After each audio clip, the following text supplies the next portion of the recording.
Let's Talk Oculus is brought to you by, well, you. If you want to know how to support the show, go to patreon.com/playtestvr.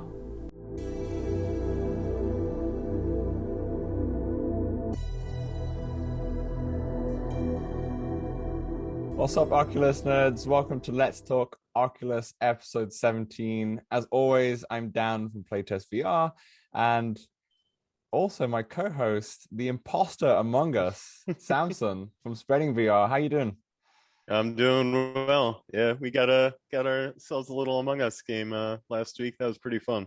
Yeah, definitely. I joined Samson for the first Among Us game I've ever played, and I was the imposter like 4 times and awful. Everyone knew. It's like, oh, it's the guy who doesn't know what he's doing. And also joining us today is the fastest growing VR content creator out there. His TikTok, which is all about VR experiences, is currently, at the time of writing, is 635,000 followers and over 12.4 million likes. Although a few days ago, Samson sent me a little script with these numbers, and I think it was like 70,000 less. So it's only been a few days anyway. So it could be even more now. But introducing Jullian Slater, aka Techman Jew. Welcome to the show, and how are you doing? Thank you for having me. I'm doing amazing. I'm doing great today. I'm just excited to be on the show. I see you got your Pokeball ready just in case some Pokemon comes Yes. Yes, I have a collection right here. I also have my Great Ball. You know. Oh, nice. Do you have the Master Ball? Not yet. Not yet. Man, what I need it. I need it so I can catch a Deoxys. All right, so we're going to talk about Jullian. We're going to talk about his journey as a content creator, alongside having the latest news, such as Beatsaber and Synthriders have both got DLCs coming out. The V33 update is here, and also there's been a lot of Quest 2 Pro leaked features through these as well. So we've been talking about that and what we've been playing. But first, as always, a little housekeeping. Now, if you're listening to the audio version of this podcast, the video version can be found on Let's Talk Oculus YouTube channel, and vice versa. If you're on YouTube, the audio version is on all good podcast platforms and some rubbish ones as well. So if you want to be a part of the show, send us your questions at letstalkoculus@gmail.com. And if you want to support the show, visit patreon.com/playtestvr. Oh, and one also note, Samson was kind enough to set up our very own Discord server. So now we have that. It's linked below. And if you're a Patreon member, you'll be in the Patreon only area where we'll be doing key giveaways and other various Patreon only benefits. Come join the community. Definitely. Now, before we get into Jullian's story journey, Samson, you made a new hardware purchase this week, right? Oh, I certainly have. Ooh! Got myself some of the Rayban stories. I was about to say, for those audio listeners, that pause was just him just putting on the glasses like a G. They are polarized, so now I can't see anything on my screen. But yeah, I've been having some fun with these. You gotta leave him on for the whole, whole thing now. Actually, in fact, you should take a picture of all of us with those Rayban. Oh, that's a good idea. That's a good idea. Here we go. All right, let's see. Let's see. But yeah, while I'm doing that, I'll talk a little bit about them. Honestly, I mostly enjoy them most for dog walking, because I just listen to music on them, and I can hear the cyclist, on your left, and don't have to. I'm not blocked out from the world. Nice. I think I'm taking a video now. Oh, hold on. Okay. There we go. Okay. What was that? Are they a little heavy on your face or not? Oh no, they feel just like normal sunglasses. Awesome. Honestly, I think I might have a slightly large head because they're a little tight, but I don't mind because I don't want them falling off. So fair enough. I would hate for your sunglasses to fall off. Yeah, exactly. Definitely. But yeah, I've been having some fun with them, and yeah, I can see how they would be like pretty good for people like you, Jullian, in TikTok. Probably not for VR, obviously, but like other creators like that. What Probably you should got? have got some. So you said you were probably recording. Is there like a how do you tell if it's recording or taking a picture? So while you're recording, there's a little LED light that Okay. lights up. Okay. And there's also one on the inside that I can see. Makes sense. Okay. Yeah. Oh, you can see a little like red or white dot in the actual viewer. Exactly. Right. Yeah. Okay. Have you tried the voice recognition yet? Yeah. I was using the voice most of the time, but then the battery drains a lot faster. And so when I'm listening to music and the voice is on, it was just draining real fast. And have you ever been in a public setting and just said, Facebook, take a video, and did people go crazy and scream? I definitely made sure it was just me and the dog when I was saying, hey, Facebook, take a video. I would walk around and troll and just say, hey, Facebook, just say, hey, Facebook, take a video. Hey, Facebook, send this data. Yeah. I'll be at the drive-thru getting my food. Hey, Facebook, take a video. I mean, you can tell you're a TikTok person by trolling, you know. he's thinking about the views here. Yeah, no.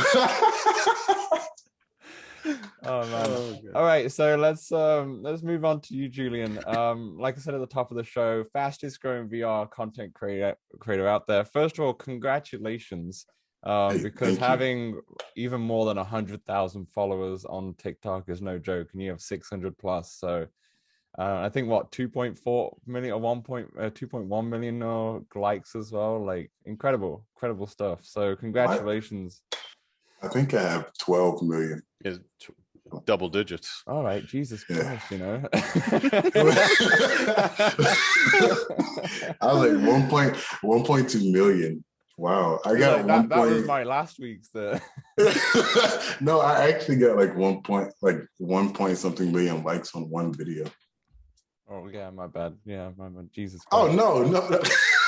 This guy. He's like, yeah, I just want to let you know it's 12 million. Yeah, I was like, hey, total, man. yeah. No, that's sick, man. That's absolutely sick. So let's bring it back though. Let's start from the beginning. First of all, what made you fall in love with VR? Let's go back to that. Let's say circa 2016, when the Vive was big, right? And PC VR was just starting to boom. And I really could not afford it then. So I would literally go to Lenox Mall, like maybe once or twice a week to try out the VR at the Microsoft store. And then on campus, I went to college for like 2 days. So they were giving away Google Cardboard. So this is my first ever VR headset. Nice. The Google Cardboard. Yeah, you just put your phone in here. And I've had this for so long. Because when I first had the Google Cardboard, it was magic to me. It's funny. Yeah, I held it on my head. And as I walked forward, I would like physically walk forward so I could feel like I was in a different game. Yeah, so after that, I got finally when the Oculus Go came out, I was like, okay, this is pretty affordable. It's like $200. I got the Oculus Go, but I needed more. I just kept wanting more. Yeah. Then the Quest 1, Quest 2, I ended up getting me a gaming laptop. After that, I just kind of got addicted. I went full dive and built my own PC and everything.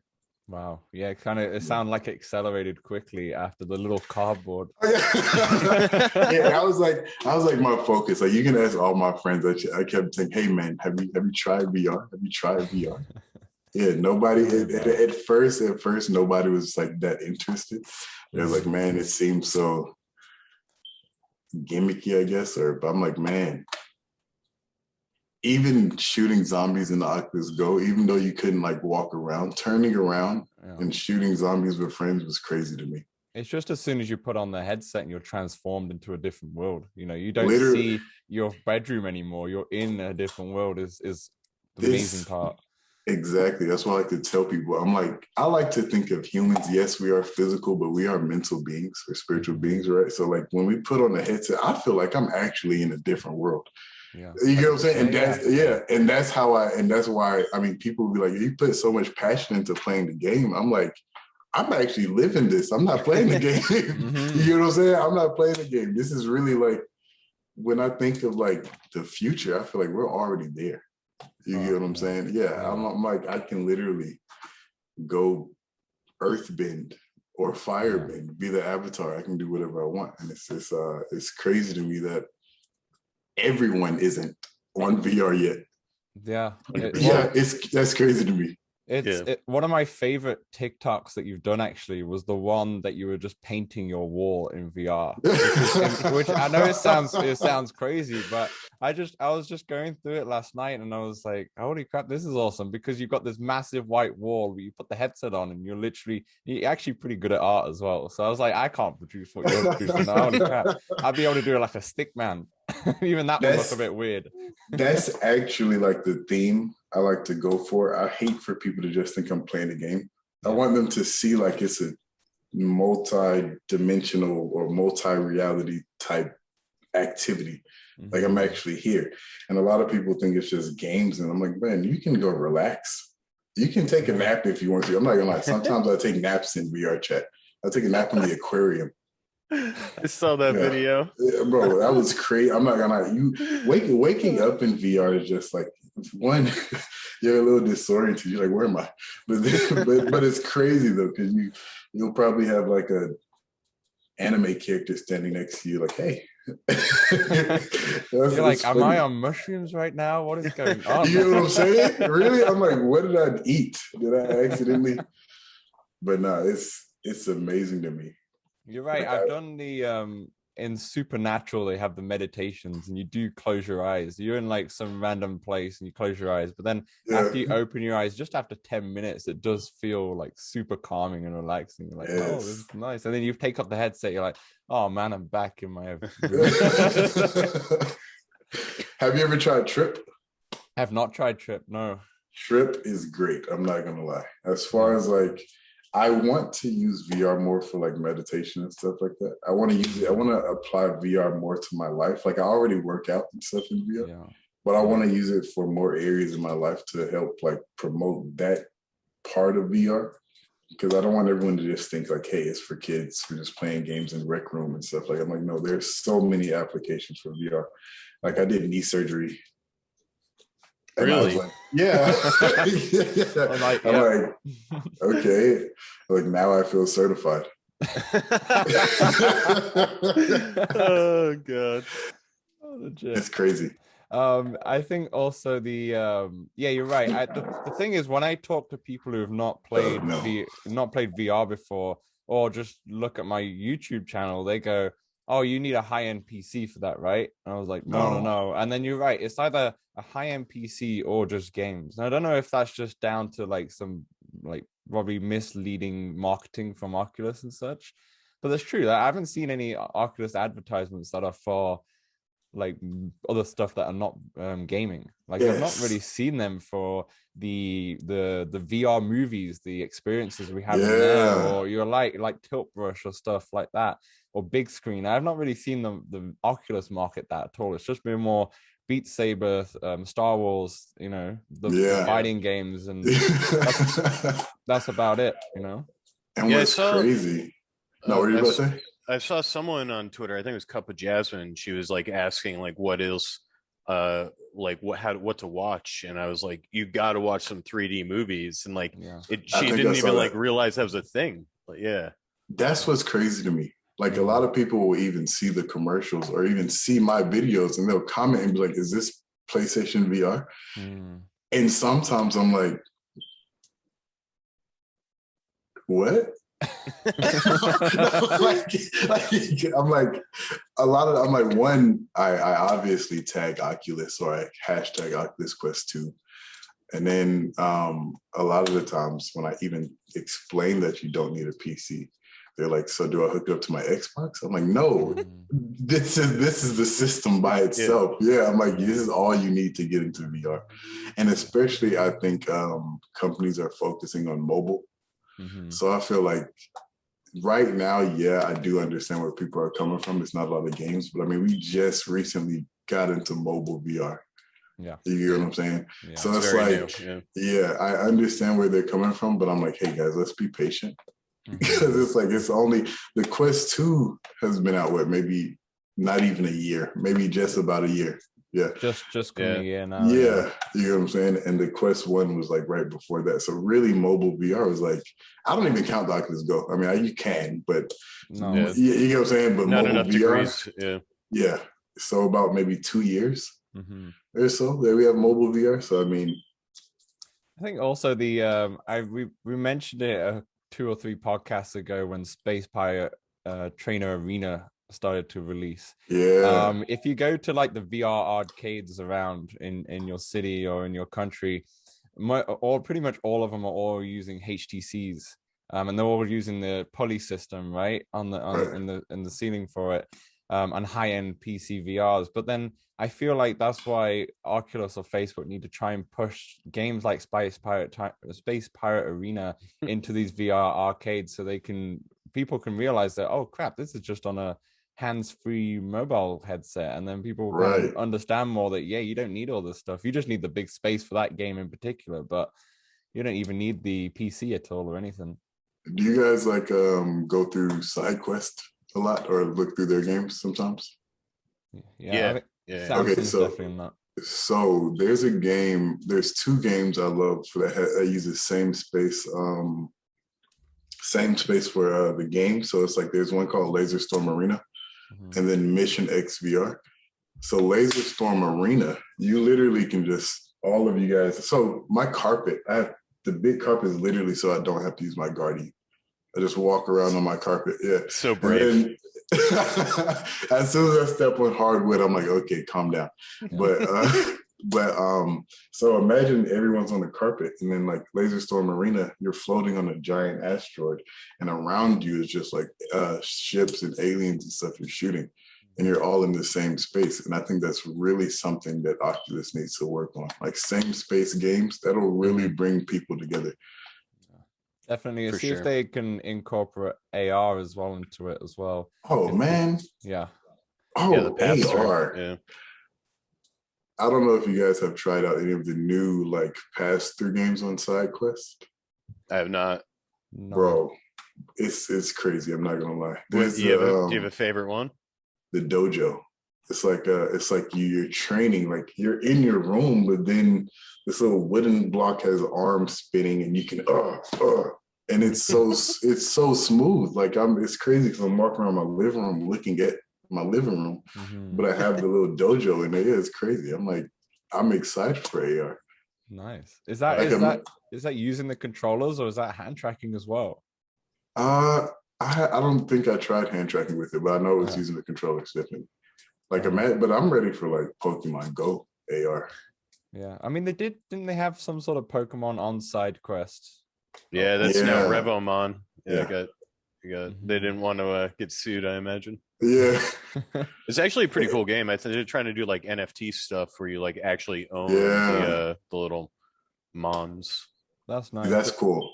But Snapchat, when they released their spectacles, they did show off a bit of Pokemon Go in their like promo. I don't know if it ever came out I don't know if you saw that, Jullian. Like when they went, was it Snapchat or no? It was the people who own Pokemon Go. I can't remember the company. It's out my brain right now. But they came out with a promo for their AR glasses. I think it was earlier this year, if not last year, and they showed Pokemon Go working. Like you could use Pokemon Go through using those glasses in your world. I'll see if I can find it before I put the video on up, and then I'll put it into the video podcast we got going on here. But I remember seeing that, and it was impressive. It was like, yeah. Do you understand how many miles a day I will walk to go find a Pokemon? Like, that's what I'm saying. Like, bro, I don't mind exercise, but it has to be fun for me. You know what I'm saying? I do a lot of fun things. So like if Pokemon Go AR, I was just about to say with Facebook glasses, if they had like a level 2 or level 3 and they had Pokemon Go, I would just run around the neighborhood probably like all day just looking for Pokemon. Then I go randomly challenge people. That would definitely be a system seller, yeah. I just found it actually. I just typed in Pokemon Go AR glasses. It was on the 30th of March is when they showed it off, and it was the developer Niantic. They teased it with like a HoloLens 2 demo. So it was using the HoloLens, and they were showing this guy. He was just out in the field, just throwing Pokeballs, and you'll see the Pikachu in front of him or such. The next HoloLens will be cool. Said HoloLens 2 AR. Tyrell Wood has got a good video on that, and so does the BBC has also got a video on that actually. So even they pushing got on them British, huh? Yeah, of course. Of course. But yeah, if you just type in Pokemon Go AR glasses onto Google, it'll come up straight away and you'll see which one I'm talking about. But yeah, it happened in March, but I don't think the oh man, look at Julian's face. Bro, I think we just got Julian's next tech purchase there. Bro, I'm not gonna lie to you guys. I go broke for spending money on technology. I'm not gonna lie to you. For the audio listeners, Jullian just typed it in Google. He just saw it and he just got blown away. I mean, his pants are almost off. He's got blown away. Bro, that's crazy. Yeah. To bring this back to Jullian, I do want to know, like, how did you get started on TikTok? And TikTok? Yeah. Okay, one of the biggest pushes for TikTok was Gary Vee. Mm-hmm. I listen to a lot of like motivational and like business type talk, because my goal one day is to be the richest person alive. So I was listening to Gary Vee, and at the time it was Musically, and I was like, man, yep. I was like, maybe. But after I built my PC last year, I started getting more into. Well, I already did YouTube. I started doing YouTube and whatnot. But then my girlfriend at the time, earlier this year, she was like, you need to get on TikTok. I was like, I guess. I mean, it's TikTok. She was like, people are really famous off of TikTok. And again, I was like, yeah, I guess. But then I was on Twitter. Okay, so I'm an actor, right? I was on Twitter, and I seen one of my favorite casting directors say, who is this? There's this kid that all he does is mouth words on TikTok, and he blew up off of that. She said, who is this kid? We need to put him in a movie. I said, that's all it takes. I was like, look, sign me up. Sign me up. So look, I started making my, I was like, man, YouTube is the way to go, Twitch and everything. But then I got on TikTok, and that's what blew me up. I posted, it kind of was like overnight. I'm not going to lie. Because like one of my earlier videos I posted, me shooting myself with the haptic vest. Yeah. Mm-hmm. And that was my first viral video. It got like 1 million in 24 hours. And I was like, what? And then it hit 2 million and then 3. And I was like, okay, let me keep going. Did you literally put a grenade on yourself? Yeah. Of course I'm going to watch that. I plan on doing one where I strap C4 to myself. And because that's funny. I think that's funny. Yeah. And once I blew up off of that, it really motivated me to keep going. And I'm very like, my brain is very hardwired. So it was funny because I completely forgot about the other social medias. And I was just on TikTok grinding, just posting videos. And then I was just playing the game. I didn't even set, like I filmed 30, like I usually film 30-minute blocks for my content because my camera only allows up to 30 minutes. But yeah, so then I cut clips from the gameplay. Literally, I was filming Blade and Sorcery. I got up to like 25 minutes and I was like, man, I feel like I didn't really do anything special in this. I mean, now I'm just play around. Because at first I was trying to do something cool. Mm-hmm. Then I said, you know what? I'm going to just play around. I'm going to just have fun. That video got 24 million views. Jeez. And I was just having fun. Yeah, I was just having fun. I picked up the girl with my force powers. Yeah. I picked up her lightsaber, started spinning it. Yeah. Oh, and you shot. Yep. I've seen that. And I was like blown away because I'm like, I put so much effort into a lot of different stuff. that when I just was having fun playing around, that went viral. And I was like, okay, let me just have fun. Yeah. So from then on, I just started having fun making clips. I made a boxing video with the Beatsaber facial interface, and ESPN reposted that on their Instagram. Oh, yeah, that's mad. That's so good. That got me hype. I was, they had it up there. That's like, super cool. Yeah, they had it up there for like 24 hours. They took it down. I DM'd them. I was like, why do you take it down? And they read it and didn't reply. So I was like, okay. They left you on red? ESPN left you on red? Wow. Yes, but guess what? I screenshotted it and LeBron liked it. Oh. Yeah, LeBron liked the video. So, and it's so funny. My homies was like, hey, LeBron knows you exist. Yeah, that's true. That's actually true, though. I was like, yeah, man, that's dope. That's dope. I can't wait to see LeBron in one of your videos. We'll wait till a really good like basketball game comes out. Right, right. Gym class, right? Yeah.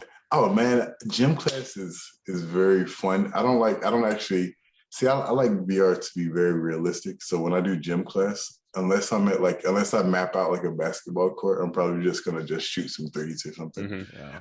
I don't like the jumping and trying to dunk unless I'm probably making a video. Yeah. But even if I made a video like that, I could only do gameplay. Because I think if people see me, they're gonna be like, that wasn't cool. You didn't jump for real.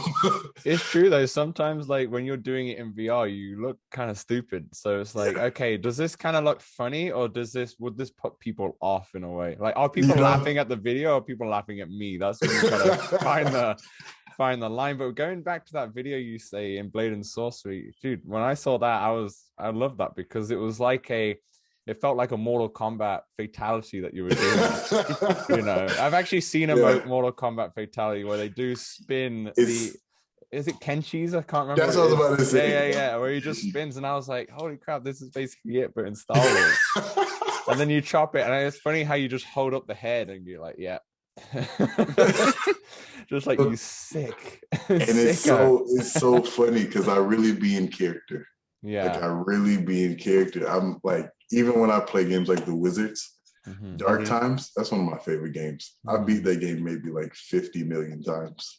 Wow.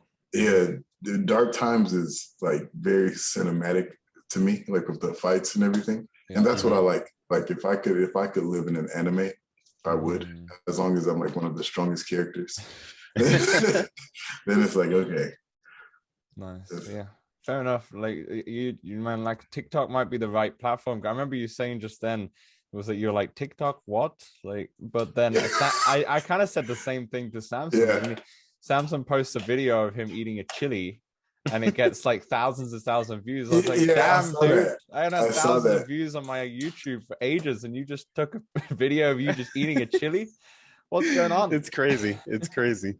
Yeah, I doubted TikTok until I actually got on it. And as like literally TikTok has been like a blessing for me. I'm not gonna lie. Like my Instagram, I was at 3,000 followers. Now I'm at like 16.5.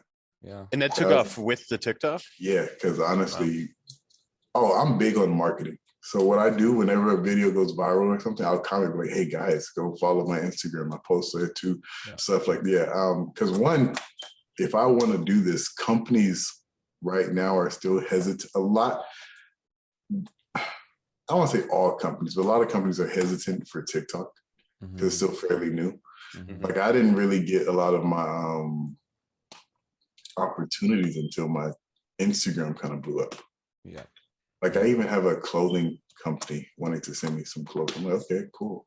Yeah. Like why not? Why not? Cool. Yeah. I got to work with the Virtual Athletics League. I got to promote games for them, and that was a good opportunity. Hopefully, I can do that again next year. Yeah. I tried to make it in the Synthriders Olympics, but I didn't quite make the cut. Yeah, that's crazy. I tried it. I tried Synthriders once, like when I downloaded it. It was really hard. To me, I'm not gonna lie, it's something I have to try and get into. Oh yeah, it definitely takes practice. As Dan knows. I can't believe that Samson didn't even get into the top 3 because I watch his scores and watch how he plays. I'm like, damn, he must be the best out there. But no, there's even more crazier people out there. Yeah, it is crazy. Yeah. What's crazy is that there are probably like some, like even on like Skater VR Skater. Yeah. Even when I play that, I'd be like, okay, I think I'm doing great. I get like 30,000 points. You look at the leaderboard, there's people with 300. I'm like, what did you do? Dude, I saw your video with the developer of Skater to try and like match him. Then I watched yours. I was like, okay, fair enough. Then I saw his and I was like, damn, this guy's way better. Yeah, like no, I honestly, like if we did not have that rule where if he wipes out once, if we did not have that rule, he would have demolished me. Yeah. We were talking before the stream, and he was like, yeah, man, I developed the controls. I was like, bro, you're like the god of that universe. Why would I want to? So it was fun though. I love that game. On your, like, obviously you're on TikTok and you've like put the other socials away for now. Have you experimented with the YouTube shorts as well? No. For the past like 2 weeks, I've been back heavy on like Twitch, YouTube, and one, because the TikTok algorithm is sometimes it's iffy. Like if you post a video and they flag it, they'll mess with your algorithm, so you won't get on the For You page as much. So I love TikTok, I do, but because they're so new, I want to get all of my followers and subscribers to other platforms. Yeah. So once I made that Grand Theft Auto video, if you guys saw that. Yeah. Hey, shouty. I put that on YouTube and it got 20K views. And for me, I'm not gonna lie, that's a lot for YouTube because I don't get views on YouTube. Dude, I think a lot of us, including myself, were waiting for the extended edition. We wanted to see what happened after, you know? I saw you grab that controller ready to select something, and then he stops and like, whoa, wait, I just got ready. But look, that's how you keep them coming for part 2. Yeah. Look, that's funny. Always got to make them want more. Definitely. Well, speaking about GTA VR, tell us about your rig, your setup for it. Man, I'm GTA VR. Okay, so basically I used the Real mod by Luke Ross. He's a very good modder. He modded Red Dead Redemption as well, so you can play that in VR. I also used the manual transmission mod, so I can use my steering wheel. So, and I think that makes it a lot more immersive. Yeah, because when you're in the car and you're driving, I'm not gonna lie, sometimes I just drive around Los Santos just looking around like, bro, you would think Grand Theft Auto was made for VR. Like literally that's high-end mod, yeah.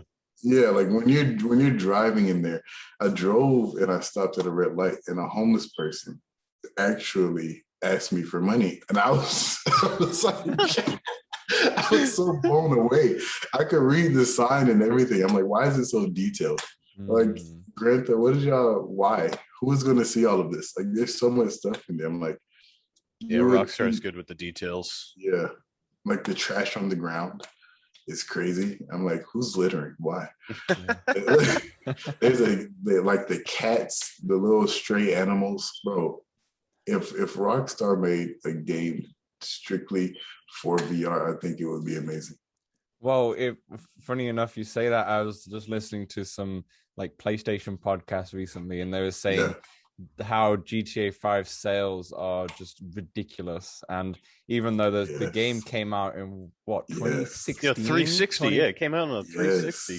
Came out just at the end of that generation, like a couple months before the PS4 and 1 came out, and they've been porting it, and the GTA Online's been blowing up, and that game's like, you can still find it for like maybe $25 or so. Honestly, but dude, everyone's buying that game still.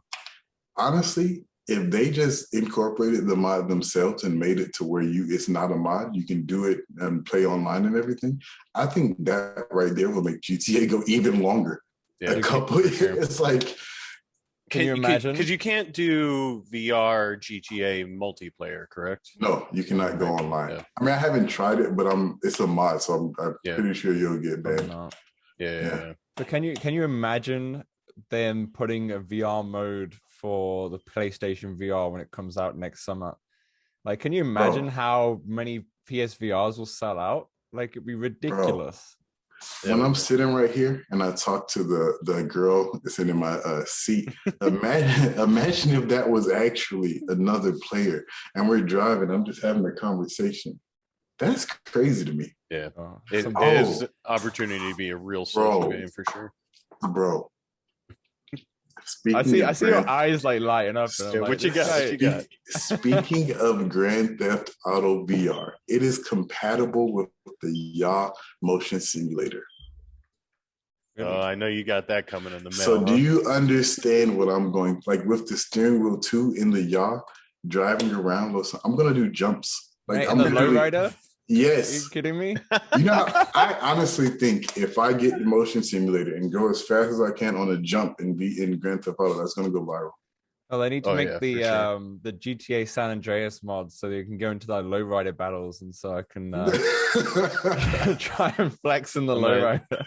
I might have to drive down to Atlanta and come visit you when that thing comes. Bro, you got to. I'm going to. They're actually having a release party right in Vegas. Mm-hmm. For the Yaw. For the Yaw too, yeah. Okay. So I'm going to that. I hit them up so I can see if I can try to do some promo work or something with them. Nice. But I mean, I'm going anyway. I think it's gonna be fun. I'm gonna make some. When's its official release? I guess they'll tell us then. The party is on October 2nd. It's actually supposed to be close to now. Like they said they were gonna start shipping it the end of September. Mm-hmm. So if they're still on the same timeline, then it should be soon. That'd be cool. Jullian, when did you like start making these TikToks? When did your first one? March. So that's crazy, man. From March to like now. When I said the fastest growing YouTube VR content creator, that was no joke. Jesus Christ. Yeah, it's probably like 100K a month. Yeah, and now you're here. You're on these famous podcasts like Let's Talk. Yeah. I was just I'm not gonna lie to you. I was just telling everybody, I'm like, bro, I'm humbled. Like the fact that I'm in the same conversation as like Cass and Cherry, Steve Knows, VR Oasis. That really motivates me. Yeah. I'm not gonna lie, because I've been watching their channels for like years. Mm-hmm. Yeah. Like before, because I'm not gonna lie, I remember everyone was able to get when I was a struggling college kid, I seen all these people, all of them with like HTC Vives and everything. I'm like, wow, you guys are freaking rich. But, but then as I grew older and like I started being able to afford my own stuff, make my own money, I was like, okay, it's time. It's time to get right. Because I've always known, like you can ask anybody, I've always known VR is one of the lanes I wanted to be in. Yeah. I just didn't have the access yet. And I always knew I wanted to do something with YouTube or social media. So it was really just perfect timing, I'm not gonna lie. Yeah. And you've obviously, I still think even if people are listening to this and wanting to do something like you, just joining VR for TikTok, I think there's plenty of time to do it. There's VR is still a niche, and TikTok's also still pretty much a niche. Yeah, I'm gonna be honest. There are some people that follow me like that, tell me that, hey man, you motivate me. I'm like, hey, you motivate me. It's like the Spider-Man meme. Yeah. I'm like, man, I'm just out here having fun strategically. I'm not gonna lie, I strategically have fun. Like I'm not gonna lie, I'm big on quality. So I use a camera. Samson, you've seen my latest videos. I have a cameraman, my bro. I've seen that. Yeah, the camera's moving. Actually, let me shout him out. He does VR content too. His name is Datman Inu on TikTok. He does great VR content. Actually, he's very funny. So he does a lot of like fighting and drunken bar fight stuff like that.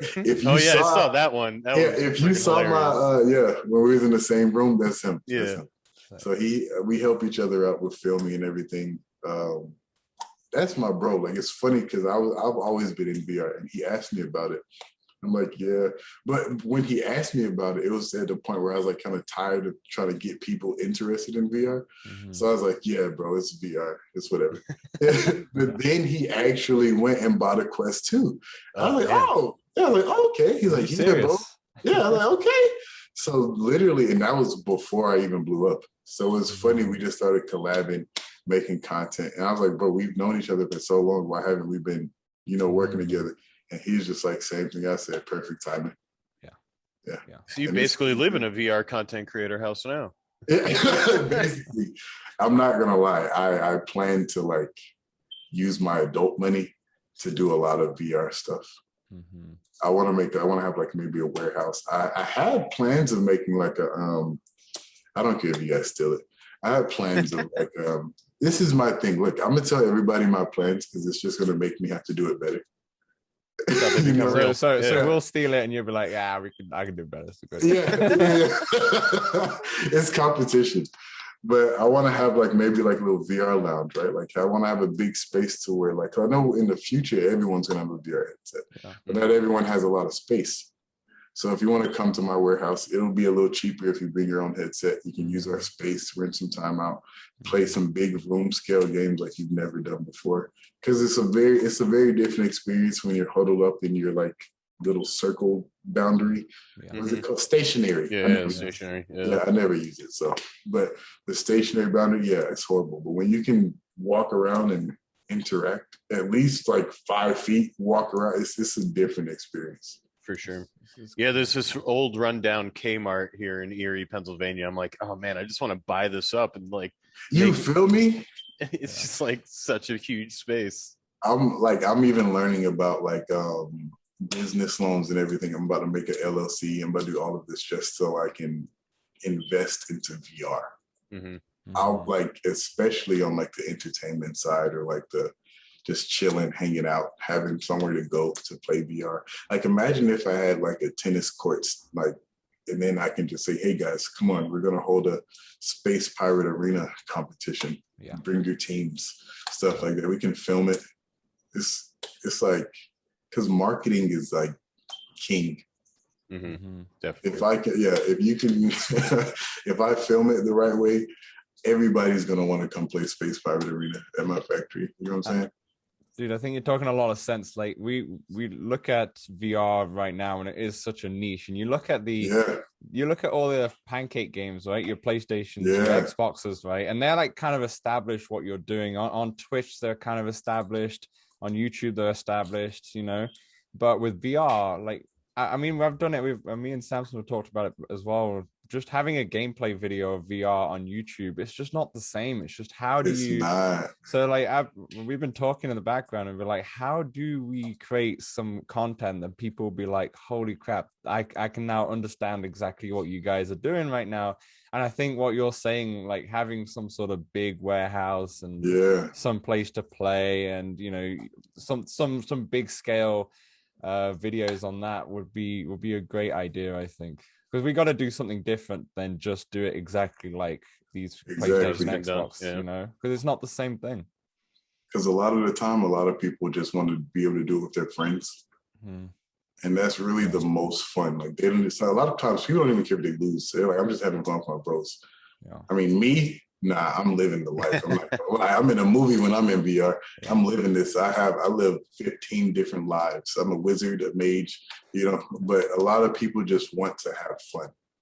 So that's why when you see like the Grand Theft Auto video go viral, is because it's funny.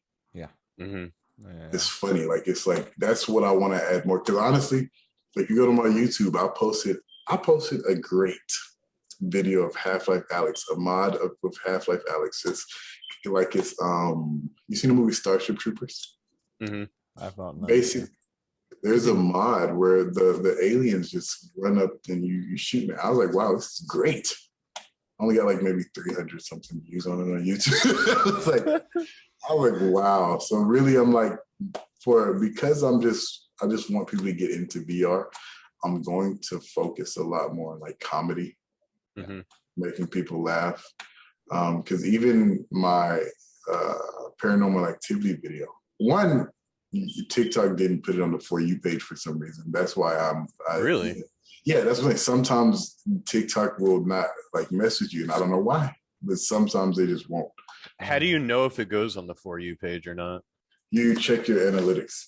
Okay. It tells you, so it'll tell you the percentage of views from your following. Man, I was hitting copy link too, man. I was trying to, Oh, bro, I mess with you. I mess with you, bro. Look, that's all I be at. Look, I do the same thing. Like when my bros or anybody I know makes a TikTok, I'll literally send it to someone we both know. You know what I'm saying? It's just like just to share, get the algorithm up. So I'm like, man, TikTok sometimes be tripping. Same with YouTube. Same with YouTube, be tripping as well. Really? Times as well, Like you said, you made like an amazing video, 300 views. I remember making a couple of reviews. I made one for Zombieland and one for Chess Club, and they were like two of my favorite reviews I've ever done.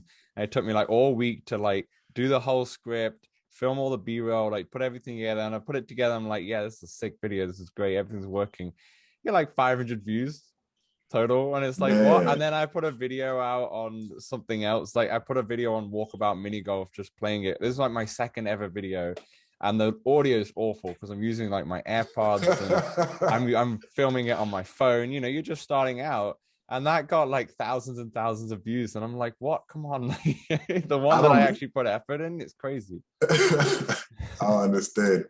I do not understand. Yeah, definitely. What kind of like challenges are you facing with TikTok right now? TikTok, how sensitive they are. TikTok is because it's a new platform, they're very sensitive. So you really have to watch what you post. Sensitive in how? Like what are you kind of watching out for? It's weird. It's actually weird. Like I post a lot of Blade Sorcery videos that are okay. Some of them they say are too violent. I'm like, did you not see me lift her up in the air and cut her? But this is where you draw the line. This is where you draw the line. I'm like, okay. So it's really just tiptoeing, watching out what they're doing. And ever since I got pretty big on TikTok, they've added me to this creator group, which I thought was really cool. I didn't even know TikTok had like a secret cult. I'm just playing, not a secret cult, but it's a creator group on WhatsApp. And like they were saying the same thing. They were like, man, sometimes my videos don't get put on the For You page. And we were complaining because like the whole point of the group is because we're the creators that usually make ads for different apps and stuff like that. So like you'll see like random videos of us, and if we, depending on how they do, we'll get paid, right? But it's like you guys want us to make stuff for you, help you get revenue and stuff, but you're overly watching or over like what we do. Like it's like you're right over, and we're not doing anything crazy. There are other pages that promote and put out a lot of dumb stuff like fights, just different stuff, and it's like that's okay. But video games are like where you draw the line. I was thinking because it's VR, and I guess I'm actually doing it, but it's like it's still a video game. But I've seen a lot of like political stuff on there as well, and yeah, you know what I'm saying? It just doesn't make any sense to me at all. But you're right, like a lot of people share the TikToks where I've seen a lot of TikToks where people are just like, oh, there's a big fight in the mall for PS5s or something, and it's all going crazy, and there's violence and everything. I'm like, what? Okay, but then in VR it's different. Okay, I get with you chopping someone's head off, fair enough, but like that didn't get taken down. That was fine. You get what I'm saying? my bro just sent me a video of a crocodile biting a zebra, and as the zebra ran away, the stomach fell out. What? I'm like, yes. I'm like, this is okay. Wow. I'm not laughing. I'm not laughing because I think it's funny, by the way. I'm laughing because I'm like, what the hell? yeah, no. I'm like, this. One, I was like, bro, why did you send me this? I don't want to see this. Two, I was like, why is this even on TikTok? Why is it okay? But I don't, that's what I'm saying. I don't understand how their algorithm works completely. I thought I did. Because, it's like, I'm still learning it. Yeah. But that's the main reason I'm looking to get my followers, subscribers on different platforms. Yeah, that's fair enough. I guess, yeah. So you can, if it does, anything gets shut down on that front, you can. Or if they have something bad in the press. I remember TikTok when it first came out and people are saying bad things about it, how it's not good for the children's privacy, etc. and such when it first came out, and that's why I didn't really bother with it. But now everyone's got it. And you're saying like some companies don't trust it, but I've seen big corporations with like billions of dollars of revenue have all started TikToks as well, like soccer clubs and such, like all started their own TikToks. Yeah, no, now they are. Like, I'm not gonna lie. Now they're getting into it. It's like I got into it at the perfect time because like right before I got into it is when it was iffy, but now everyone is starting to get into it. Yeah. Mm-hmm. So it's like even a lot more VR developers, devs, they're making TikToks. Like I've seen Totally Baseball just made a TikTok. I saw that. Yeah, they got some pretty viral videos up too. Forever Bowl has a TikTok, and that's the big thing. I'm like, devs need to market too. Yeah. Like there's this gun stock company called Olin VR. I'm not sure if you guys heard of them. Not that one, no. Oh, well, they're fairly new, right? Mm-hmm. But they got on TikTok. They first hit me up. I helped promote their gun stock, and now they're doing great. Yeah. That's the white gun stock you have. Yeah. And I'm not gonna lie, I love it mainly one because it looks badass. Like it really does. Yeah. Just holding it in my videos, I feel like I'm in a movie, you know. And they're actually going to have one. I have to make a logo. I keep slacking. I gotta make a logo because he's gonna have one. When you use my code, you get a free keychain that has my logo on it. That's cool. If you you guys know Beer and Headshots? No. Well, he's a VR content creator. He's also on the Olin team. So the same thing. You use his code, you get a little keychain. Yeah, and it's really dope. Yeah, that's nice. I feel I'm just thinking now back to my own YouTubes. I remember when making like a gameplay video, I would put like a quick short at the start of the video just to kind of get people in. But I remember one of them was like a horror game where a spider jumped at my face and I literally threw my controller across the room and screamed like a baby. And Dan doesn't do well with the spiders. No, terrible. But I'm thinking maybe I should put that on TikTok and see how it goes. You know? You don't like spiders? Dude, I hate spiders, but I still freaking do it. Bro, play Propagation VR. I'm just looking at you like play Propagation VR, bro. Is that there's this VR game for the PlayStation VR. I can't remember what it was called, but you use the PSV the aim, and I was watching it, and I was like, oh, this is just spiders. It's literally just massive spiders coming at you. It looks great though. I think it's Farpoint or one of those, but like. Oh, I know what you're talking about. No. If you want to like lose your pants, you know, look, go to Propagation VR, like the second level, right? Well, no, it'll be like the third level if you can make it. I'm not gonna lie, that game is pretty scary. I'm not gonna lie. The first time you play it, it's the zombie game I have on my TikTok where the guy, if you get to the point with the spiders, no, it's. Yeah, I still remember playing Skyrim on the PlayStation 3, and I think right at the start, pretty much like once you're like an hour in, you go into this room where there's this massive ass spider, and you got to kill it to get through. And as soon as I saw it and it jumped at me, this is in 2D. I was like, I put the controller. I traded in Skyrim the next day. I was like, this is I can't deal with this stuff. But that's the thing, and now I know Skyrim's in VR. I'm like, yo, bro, how do people do these things? And I promise you, you just have to. The amount of confidence I have in VR, I'm very confident in real life. But the type of stuff I do in VR, I would not do in real life. I put on the character I am when I'm in VR is like I'm a god. I'm immortal. You can't kill me.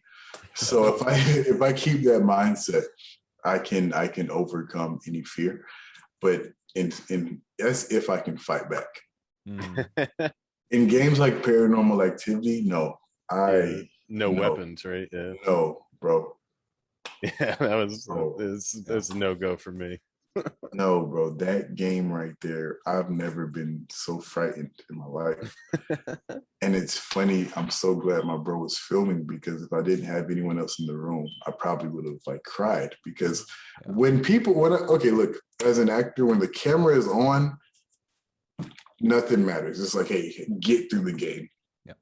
I promise you, I would not play that game if I wasn't filming and if I was by myself. I would not play that game. I would not play that game. I would not. No. Yeah. I know what you mean. Actually, some of these horror games, it's just like, this is not fun. I'm getting destroyed mentally. Like I remember having, I think it wasn't Face Your Fears. I think I literally had a nightmare the next day.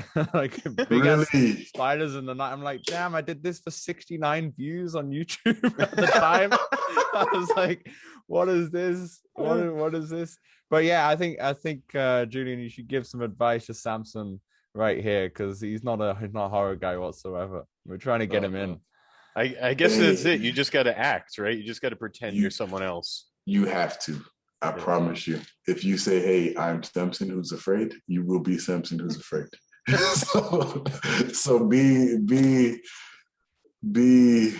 Samson. With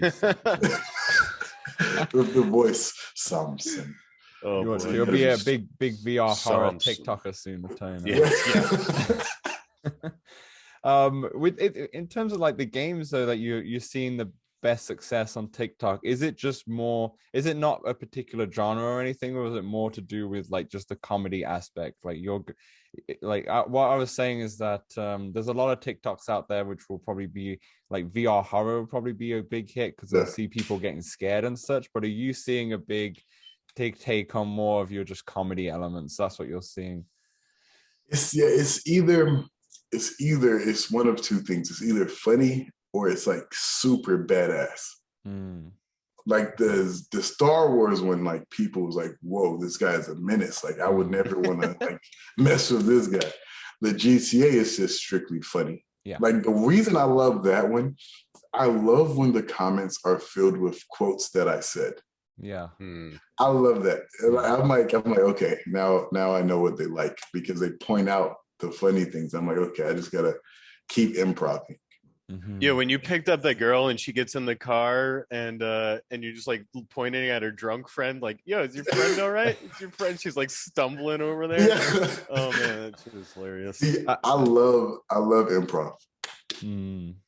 I was about to say, I love the fact that you're like, yo, it's a red light. It's a red light. I can't move. Because it's like, and it's funny when you bring real life elements into the game. Yeah. They're like, this isn't how Grand Theft Auto is supposed to be played. But I'm like, nah, I'm actually living out the game. I'm not playing it. I can't run the light. I mean, I could, but you know. Although my sister would disagree with that. All my life, she's played San Andreas, she's played all the old ones as well, and every time she picks up the control and plays, she follows the law. I'm like, really? What are you doing? Yeah, she follows the law. She does it completely opposite. She's like, no, I like following the law. I was like, okay. So you get to the missions. Yeah, no, it's even funnier to follow the law in VR. Like sitting at a red light, you're literally just sitting there, which is funny, but it's like if you look at me from outside my headset, I'm just like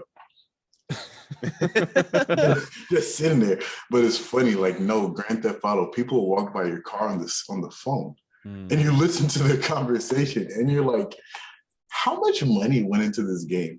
Yeah, so much. It's so detailed. Like, bro, this guy was arguing on the phone with his girl, and I was like, bro, it's okay. Like, chill. I'm like, man. Well, I read yesterday that actually, because of their sales right now, if they sold every game since they started at $1, they would make the same money back of what they put into the game for development cost. That's how mad the game's doing in terms of revenue. Yeah, it's crazy. That's how mad. I mean, it made $1 billion on the first day. And now they sell like the shark cards or whatever, like the online money. Shark cards are doing massive. Yeah. GTA Online's going crazy. They're coming out again on the PS5. I think got delayed till next February or something like that. It's blowing up, dude. You're right. GTA is the game. It's the game. Yeah. If that comes out in VR, VR is going mainstream. It's taking it with it. Yeah, no, I promise you, if you could play Grand Theft Auto online in VR, it'll be, because like people do car meets in Grand Theft Auto. People do like literally live life in Grand Theft Auto. Like it'd be like an MMO, yeah. Yeah, it's literally like Sims, or you'll like people like, hey bro, come over to my house, let's chill. Like I watch a video. There's this channel on TikTok. It's called the Green Gang or something. their rival is a purple game, but it's all Grand Theft Auto videos. So like imagine like you have 5 friends and y'all all in the same virtual game, but y'all at home on the headset like, what's up, bro? Pull up right now. I'm like, like what? It's hilarious, bro. It's like they do drive-bys on the store. I'm like, this is so stupid. But imagine if that was in VR. Oh, it'd be so cool. Yeah, in like 4 people in a car, you know. Like, Oh, no. That would be hilarious. And then you look back like, bro, why you ain't do it? Like, it's crazy. Dude, it turned into some Inception stuff where the VR would become our reality, because we'd be like, no, reality's kind of sucks, you know, it's kind of lame. Let's get back into the GTA VR is the metaverse. Yeah. What's crazy is that I'm already kind of halfway feeling like that, because Samson, when you took me to the club the other night in VR, I want you to know that was one of the most realist experiences I've ever had in VR. VR chat, like I've slept on VR chat literally my whole entire VR career, right? I got on VR chat maybe like 3 months ago. I was like, bro, this is dope. As soon as I got in, I saw people using full body tracking. I was like, why are you so smooth? What are you doing? He's like, oh man, I got trackers and stuff. Like, yeah, and he kicked me. I was like, wow, okay. So I started saving, and I got Vive trackers like last month. Sweet. Yeah, he was dancing full body in the Club Orion. Bro, that was one of the most magical experiences I've ever had in VR. Yeah, shout out to Club Orion, because they're doing some really cool stuff every single night. 3 DJs lined up starting at like 9 EST, and they go till like 1:30 in the morning. And they're definitely trying to get like bigger DJs lined up in the future too. And that's with Aviance. Is that how you spell it? Yeah. They're actually helping me with a VR chat birthday party. Nice. Yeah. So, I mean, guys, if you're listening and want to come to that party, hey, feel free to show up. October 17th, right? October 17th. I believe, that's my birthday. Yeah. I'm not sure when we're going to have it. I'm going to talk to her, see when we're going to do it. But we're going to have flyers and everything. And that's what's crazy. I'm like, I literally live in VR and in real life. Like I'm throwing a party in VR. Oh, that's a dream. That's a dream. Yeah. I wanted to do it so bad for my birthday, but it when's your birthday? Happening in February. Bro, we'll throw one next February. Why not? Hell yeah. Come on now. Yeah. Tell everybody to pull up. I'll tell everybody to pull up. PC. Hey, yeah. Honestly, shoot, if you can be on the Quest.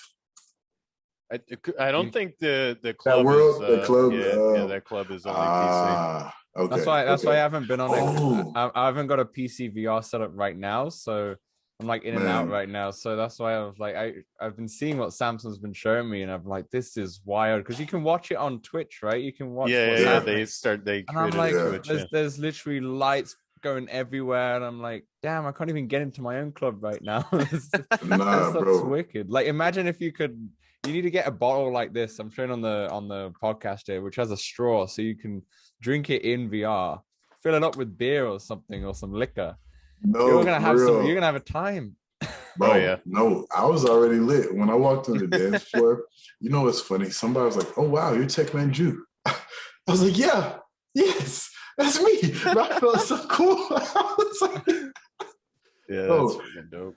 I told Samson, I was like, man, when we was in there, I told him, I was like, bro, it would be great to be like a famous, like actually in the VR world, like a Parsival or something from Ready Player One.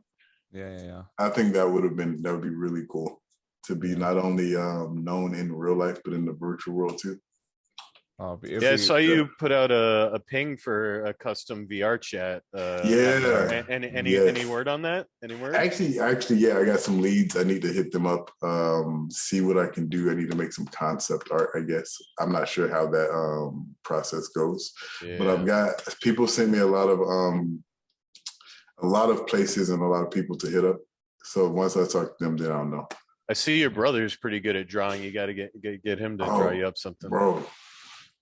My little brother is amazing. Like, he literally will just sit in his room all day and draw. I'm like, bro, please promote your art. Like, he's too talented. too talented. Yeah, that's very good. Yeah, we'll Thank see what he you. can do in VR as well. Put him in. See what he can do in the Paint VR Man, and I Tilt have Brush. been trying my best. Like, I even look, you know what's funny? We have how many quests in this house? I have a Quest 2. My little brother has a Quest 2. My father has a Quest 2. My older brother doesn't stay with us, but he has a Quest 2. But my father and my older brother literally only use their Quest 2 to box.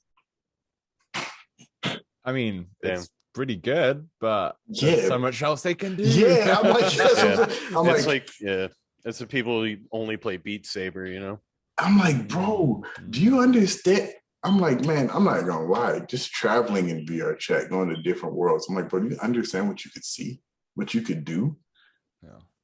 I'm especially your little brother, the fact that he is talented at drawing, to see what he can do in, because I can't remember her name. Is it Rosie Summers, Samson, who does the VR art?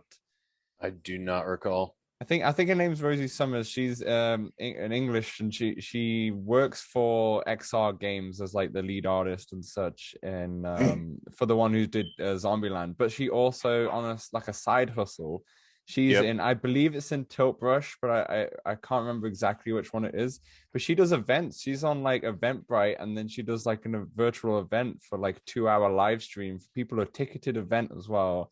And she's doing these like art pieces in virtual reality, and she's got Patrons, I believe, and like she's getting good income from that, I assume, because she's blowing up. And dude, if your little brother can get into that, if he's talented, you know, there's a see your face, you're like, damn, I'm gonna get him on it now.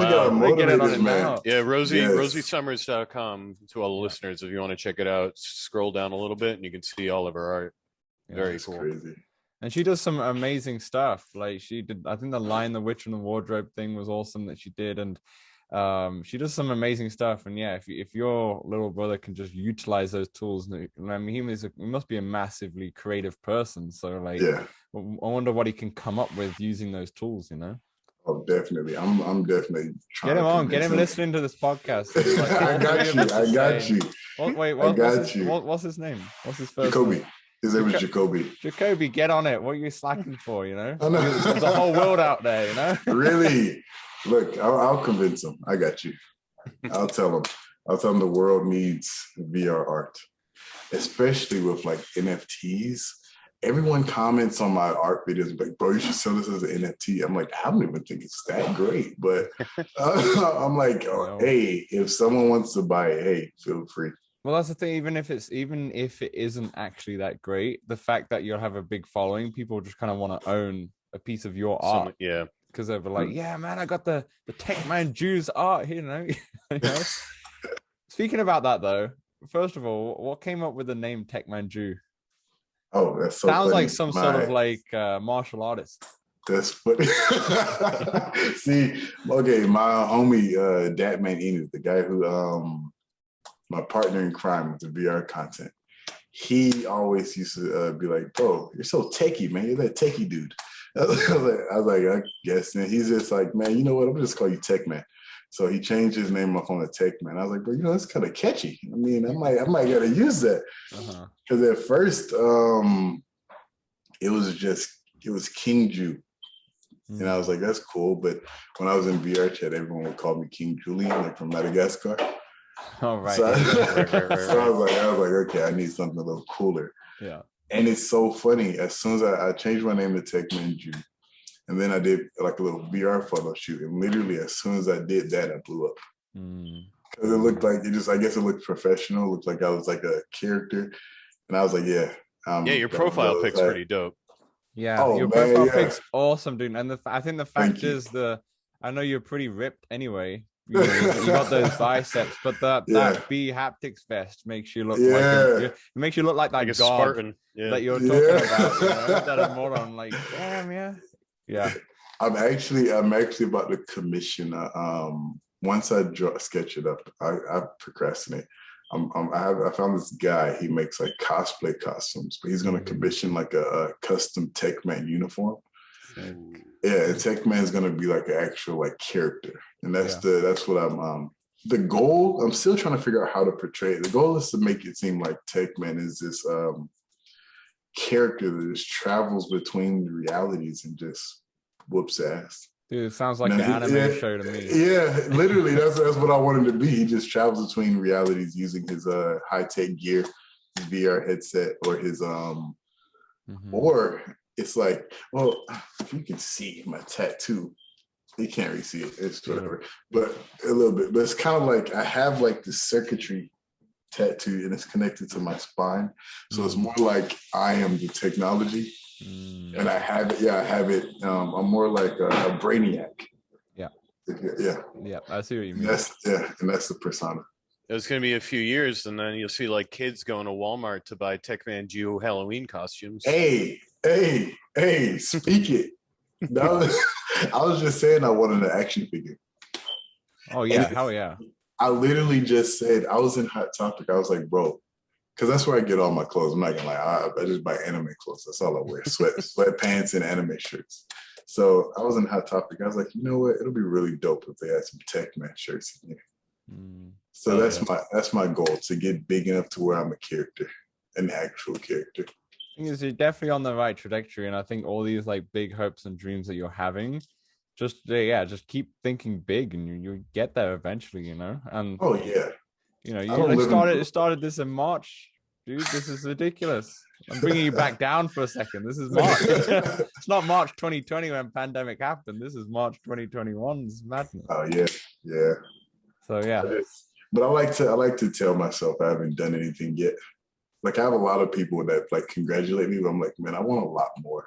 And not being greedy. No. I just know like the sky's the limit, right? Why not reach? Actually, I want to go further than the moon. The sky isn't the limit. You know, I want to reach the stars. Let's say that. I want to do everything that I can possibly do. Yeah. The main reason is I think a lot. I'm a real overthinker. I know that life. Yeah. Sometimes I'm like, bro, we may not be here tomorrow. Go hard today. So like that's the guy I am. That's the guy I am. So whenever people tell me about how they want to chase their dreams, I'm like, bro, what if you're not here tomorrow? Chase them today. Yeah, you're the type of guy who has the Instagram and all of it is motivational quotes. You got Dwayne Johnson on there and Kevin Hart and all that, just going, yo, you're gonna be better today. David Goggins is literally, all that stuff. All these motivational speakers. I was just making a joke about The Rock. I was like, are you talking about Dwayne? Yeah, I call him D. It's my bro. I was like, yeah, we get to the point where I'm like, yeah, man, D? Yeah, man, we work out all the time, bro. Yeah, tell me about it. Yeah. No, you're beyond the first name basis. You're just on the nicknames. Yeah, I'm like, D? Yeah, man. One day, I mean, one of like, I'm pretty sure, same with Samson. I think one of me and Samson's kind of aspirations, especially with this podcast, is like one day go into these like PAX West or something like that, and just be having our own panel and doing this podcast. That would be wicked. So that would be awesome. Also for you, be like, yo, you're here, and everyone's like, oh yeah, I want a signed Techman jersey or something. It's like, yo. Oh, here's a secret, guys. I can't tell you exactly who, but I did sign with the esports team. Sick. Wow, congratulations again. And too many congratulations in this podcast. I can't say who yet, but I have to make this little promo video, dramatic video, so I can have like a dramatic release. But yeah. Nice. No, that's awesome. I know it'll be good quality because everything you do is definitely, I can tell high attention to detail. Oh man, I am perfectionist. Anal. Is that the way that? Yeah. Anal perfectionist. Anal's like a new perfectionist, basically. Yeah, that's what they. I am, man. I hate I won't even post a video if the audio isn't synced up. I'm like, I need everything to be on point. I need it to look like production quality, or like at least like something a company would want to promote. You know what I'm saying? Mm-hmm. I agree. Someone told me once before, a few months ago, they were like, I don't know where I heard it, or someone told me, and they were like, whatever video you're going to put out, it's going to be someone's first time watching you. So make sure it's a hit, Yeah. You know what I mean? Like, even if it gets like 300 views or so, some of those views are going to be the first ever time, and they might hit subscribe. Yes. They might now follow you. Exactly. Even if you get one new subscriber or follower from one video, that's a success to me. It's I believe so. I'm doing something right, you know? Yeah, I agree. So I think that's a good way to approach it. You know, I think it's good to be anal, unless it just drives you mad and you've not put a video out for 2 weeks because it's all slightly wrong, you know, as long as you're still being consistent. But oh man, it was one point I was putting out 2 or 3 videos a day on TikTok. It's pumping out content here. But I mean, for TikTok, it's pretty easy. Honestly, with the algorithm, if you see your views are slowing up, honestly, what you do is you try to make something really exciting that's 15 seconds. Yeah. Because the thing about TikTok is like they base everything off of watch time, shares. Like, so if you like to cheat the algorithm, post something really exciting in 15 seconds, everyone is going to watch that 15 seconds. But now when you know something is good, when you post like a 2-minute video and it goes and it goes viral. Like, that's how I knew that Grand Theft Auto video was good, because that was damn near 2 minutes. Yeah. No. And people was like, this is the first time I've watched a video this long on TikTok. I was about to say, it surprised me because I didn't use TikTok until a couple of days ago, and I was watching all your stuff for this episode. But I was surprised that there are, like, you had 2-minute videos, because hold on, I thought TikTok was just 15-20 seconds. I thought they were just shorts, but I guess no, there is a market for a little bit longer. Yeah. As well now. How long can they go? 3 minutes is the longest, and that's only not to brag. That's only a feature. That's only a feature given to a couple like TikTokers and stuff. I got you. So most people can only do like 15, 30 minutes. Dude, you brag all you want, dude. You deserve to brag. Yeah. Brag all you want, I say. Yeah. But if I like to. In a humble way. Yeah, if I'm not humble, the universe might take it away. You know, so I want to stay. I want to stay as no doubt humble as possible. No doubt. Yeah, and that's what that's my little brother. Yo, get on your art. Hey, you should tell him. They said get in VR art. They saw your picture. For the audio listeners, his brother's just come into the frame. He's just agreed to do the art. I heard the okay. Man, nah, my little brother's hilarious. He said, that's what's up. Okay. Oh. That means he's probably just gonna go on about his life. But yeah, exactly. I'll keep trying to convince him. Because that's something like a lot of my brothers are really talented. And I'm like, you guys need to do something with your talent. Yeah. Like, I'm big on showing the world. One, because I'm not gonna lie, I haven't always been the most confident person. Yeah. So like, my confidence is kind of like a shield for my insecurities. You know what I'm saying? So it's like, now I've grown into the confidence. I feel like I can run the world. But for a long time, it was really just like a facade. Yeah. That you grow, like, you fake it till you make it, and then you actually believe it. And then you actually believe it. So it takes a lot to, I mean, to be honest, the fake it to, I know we're getting sidetracked slightly, but I was reading a book recently, and it was simply saying, it's Atomic Habits. It's quite a popular book, but they were saying, if you identify as someone, like, say someone wants to lose weight, and if they're going, I want to try and be on a diet, blah, blah, blah. But if you identify yourself as a healthy person, and you actually say that like every day, and you go about your day identifying yourself as the healthy person, eventually you're going to believe it, and eventually you're going to be it. Exactly. You know? And I think it's the exact same in that sense as well. Yes, I agree. Yeah. And I'm big into these things though. But anyway, back to VR. Should we get on to the news? Let's get on to the news. I feel like I could speak to Jullian about VR all day. But I know. we got a show to do. That's funny. All right, let's go on to the news now. And we've got Beatsaber again. We've got a new DLC. This week we're having Billie Eilish, right, which is a massive name. Nice. So announced by the official Beatsaber Twitter account, the DLC will launch on September 21st, and will consist of 10 songs taken from the When We All Fall Asleep, Where Do We Go album, and the Happier Than Ever album. And as always, it will retail for $12.99, and $1.99 per actual song itself. So this follows the Skrillex one that they had last month. Okay, so well, Samson, let's kick it off with you first. They're pumping these out. I was about to say, when we talked about the Skrillex one, we're like, yeah, we're not going to bother buying it. We don't really play Beatsaber. You a big Billie Eilish fan? I know you are. I've definitely listened to more Billie Eilish than I have Skrillex. This one I might be convinced into. It might get me back into Beatsaber for a little bit. But yeah, they're really pounding out these DLCs. It definitely means there's no way Native Quest will ever support custom songs, because they got to be making a lot of money off of these. But yeah, it's pretty cool. Jullian, you play any Beat Saber? I have just recently I've just recently got into Beat Saber. I was, the only reason I never got into it at first is because I refused to join the hype. But yeah, no, I love it. I'm not gonna lie, I love it. There's one song I usually only do. I probably need to venture out more, but yeah, it's pretty good.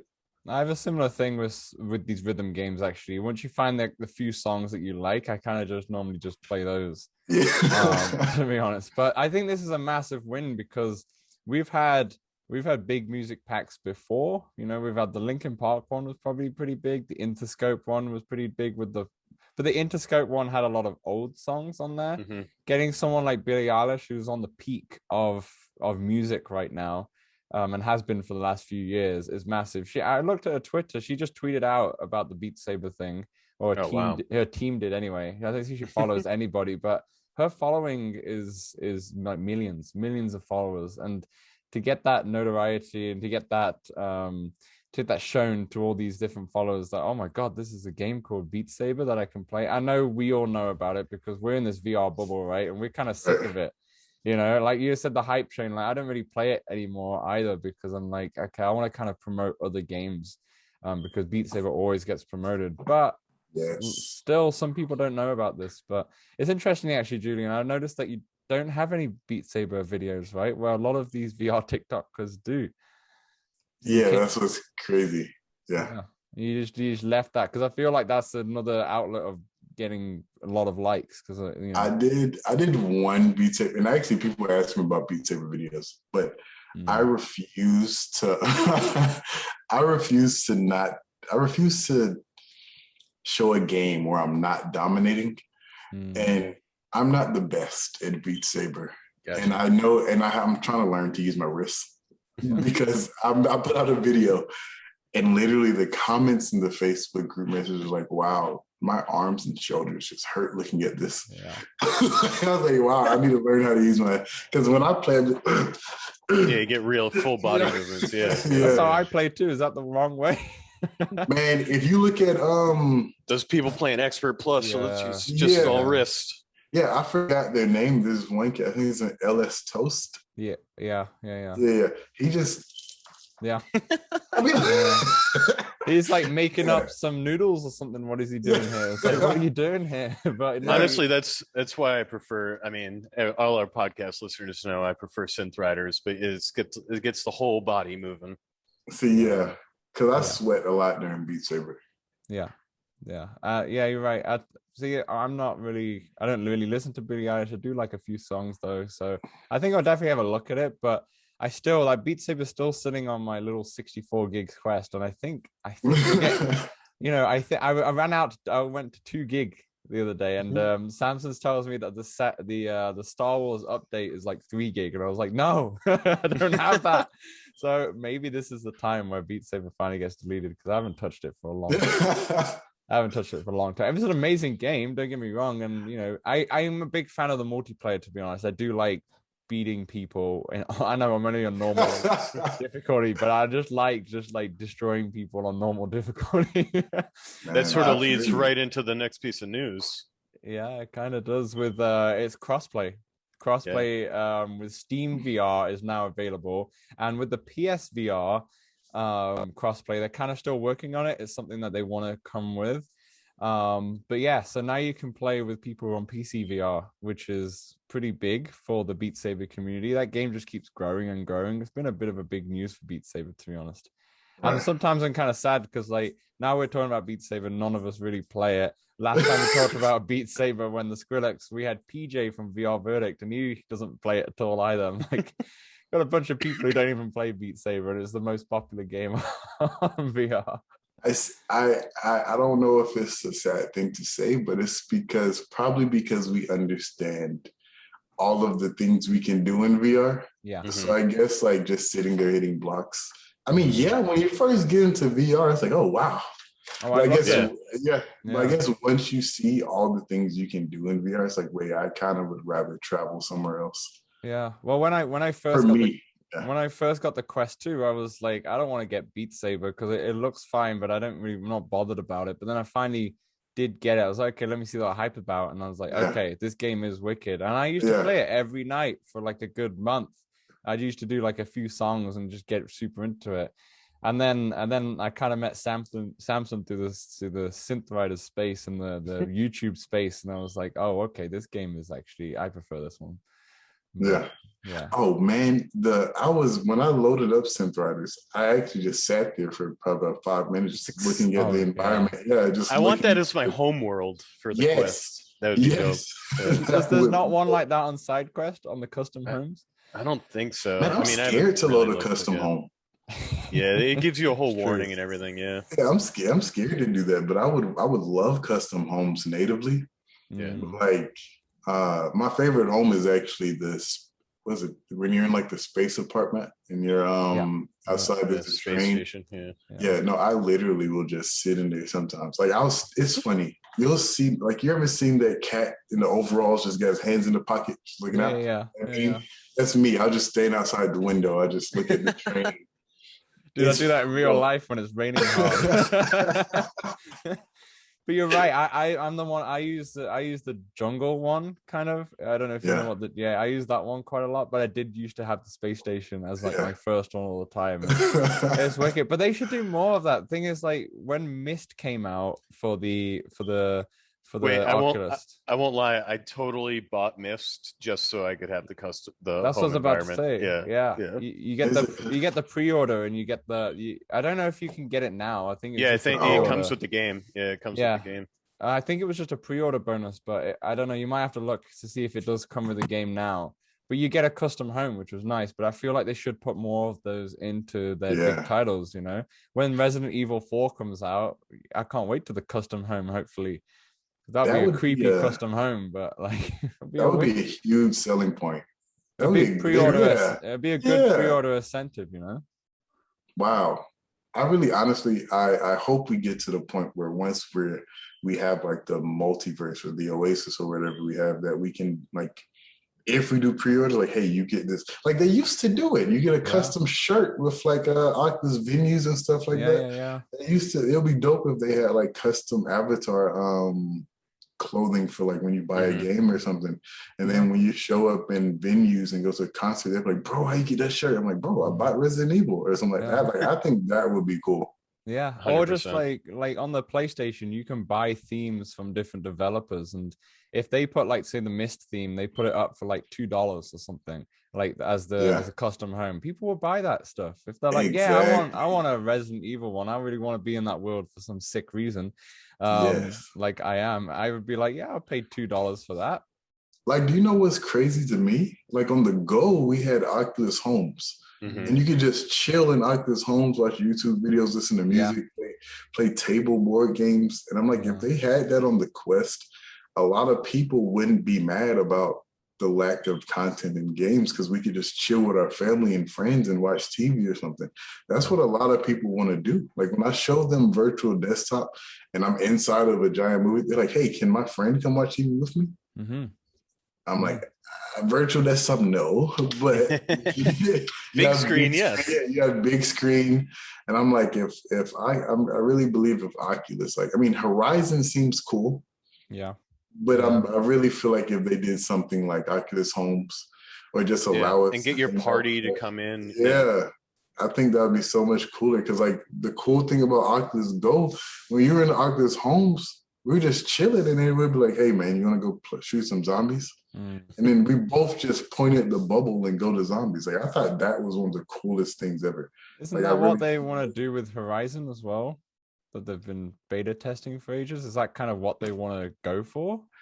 I don't know, because I have Horizon. Okay. When I'm in there, it seems like it doesn't seem like a multiverse. It just seems like a social app. It seems like they want to be like VR chat. Yeah, that's what it feels like. Yeah. When it's like I feel like you guys probably could do like Oculus Homes is probably the right direction for Facebook. I don't think Horizon is going to do as big as like VR chat. Like, it looks nice, it's cool, but like I don't think it's going to do what they thought it was going to do. Maybe that's why they've been putting it off for so long. Yeah, I think so. Yeah. Yeah, fair enough. Well, we spoke about Synthriders earlier, so let's talk about their DLC pack. And we have this one's already out as the time of this podcast up. A DLC pack with Muse. Now, Muse has already have a few songs on there already. I got confused because I thought there was already like a dedicated Muse one. But there are a few songs already that you can buy through another music pack. But this one has 5 new songs. Which we have Uprising, Madness, Reapers, Pressure, and then Starlight. And Starlight is the one that has the unique visual experience. I'm once again, like I've said this many times because we speak about Synthriders all the time, but I think something that they're really doing well is that unique visual experience. It really sets them apart from any other rhythm game DLC, because then you have a song on there which is just completely different. You in one of those music videos, you know. Remember back in the day when you're on the Windows PC and you're listening to music and you got the visualizer, you know, and sometimes you just get sucked in there as a kid. You're like, whoa, you're not even high or anything. But at that point, you know, you're like 5-year-old kid, but you feel like that. You're like, whoa, let's just watch all these tapes. That's how you feel like in Synthriders when you do the visual. I gave the experience a try, and it is it's awesome. I feel like every time an experience comes out, I'm just like, this is the best one. But like, my God, it's trippy, it's awesome. It actually, like, I had one moment where I was like, whoa, I like actually feel like I'm moving. Like, this is it's great. Yeah. I definitely recommend getting in that experience. Definitely. And shout out to Powell and Falcon, by the way, who are both the like community people of Synthriders. They always give me a code for the game, for the DLC to try it out. This time, because I'm not a big Muse fan, I gave it to Samson to try out this time. Thank you. Also, because his credit card wasn't working. One of those cheap shops, you know. You go on a date and she forgot her wallet. Oh, right, okay. It's one of those. Samson's like, I really want to play it, but credit card ain't working. I was like, okay, here you go. But no, what do you think, Samson? The visual experience is good as always, I believe. But you big Muse fan? You like that type of music, or like that type of music? Yes. I have not really listened to much Muse before. But my God, some of their songs are quite long. Like, I'm making it through the song, I'm like, my arms are getting tired, and how much time's left? But yeah, they're all. I played 3 out of 5 of the songs, all really well mapped. Like, really, like the mappers are just like really figuring out this game. It's like, it's funny to go back and play like the OG content, and it's just mapped so differently. They're figuring that game out, and it is. I definitely recommend this music pack to all our listeners. Especially some of their songs are like very sci-fi based in a way. Like Uprising has some like sci-fi elements in their song. So I guess that feels good when you're in that Synthriders world. But yeah. Jullian, you big Muse fan? You know all that music, or you're not really know? Muse. He looks like more of an electro swing guy to me, to be honest. I honestly listen to whatever moves me. Yeah. I was gonna say, like you mentioned the club earlier. I was like, with a name like Techman Jew, I was like, this guy's got to have moves. He's got to have moves. Do you guys listen to Empire State of Mind? Yeah. Like Walking on a Is that Walking on a Dream? Is that by them? No, it's Empire State of Mind's a song. You're right though. It's Walking on a Dream is I know who you're talking about. I forgot who I like stuff like that. they always wear like the makeup and the like the Egyptian type, stuff. When I listen to it, Empire of the Sun. Empire of the Sun, yeah, there you go. Yeah, Walking on a Dream. And then I like Flume, stuff like that. So anything like that, yeah. Nice. Yeah, we need to get some more songs like that in that. Muse is more like I would say they're very indie. They're a British band. They're very indie, but they're in their kind of their own genre way. They're a little indie, a bit of alternative rock. Mm-hmm. Yeah. Oh, definitely. I actually, I don't know how recent Muse is. Oh no, I have. Okay, so I do have Muse. So okay, luckily, I have the developers of Synthriders actually sent me all of the DLC packs. Yeah. So they're amazing. That's why I give them a shout out. They're amazing. Yeah, I actually plan on trying. Like I literally have to copy paste every single code. Yeah, all the codes. Yeah. But I'm like, I don't mind. But if you like, I honestly want to. If you guys tell me which ones have the visual experience, I want to try those first. So the Muse pack. Yeah, the song's called Starlight on this one. Okay. But if you just redeem all the codes for all the packs and such, when you go into Synthriders, it will tell you when you click on it, this is an experience. Do you want to do the experience or not? Because I think if you do the experience, it doesn't count to a score. Like it's not. Yeah, it doesn't log your score. Yeah. And if you mess up, it's not going to fail you either. You really just get in the zone. Yeah. Yeah, you could even stop playing and just look around, which I have done. That's probably what I'll do. Yeah. I love the fact that Muse I don't really listen to. I know some of their songs, but I love the fact that this kind of gets you in their music a little bit. Because the same with the Caravan Club pack. Like I've never heard of those people, that group. But then when I was listening, I was like, this is the best Synthriders pack I've ever played, and it still is, in my opinion. I haven't played the Muse. Yeah, it was a good one. Yeah. Yeah. Anyway, let's move on to some Quest Pro news. And Reddit user Reggie04 dived into the V32 firmware and found strings referring to Quest Pro as well as face and eye tracking. Now, for those of you who are not familiar with coding, strings are basically like text. And the code was confirmed by Upload VR, who went into a little bit more detail.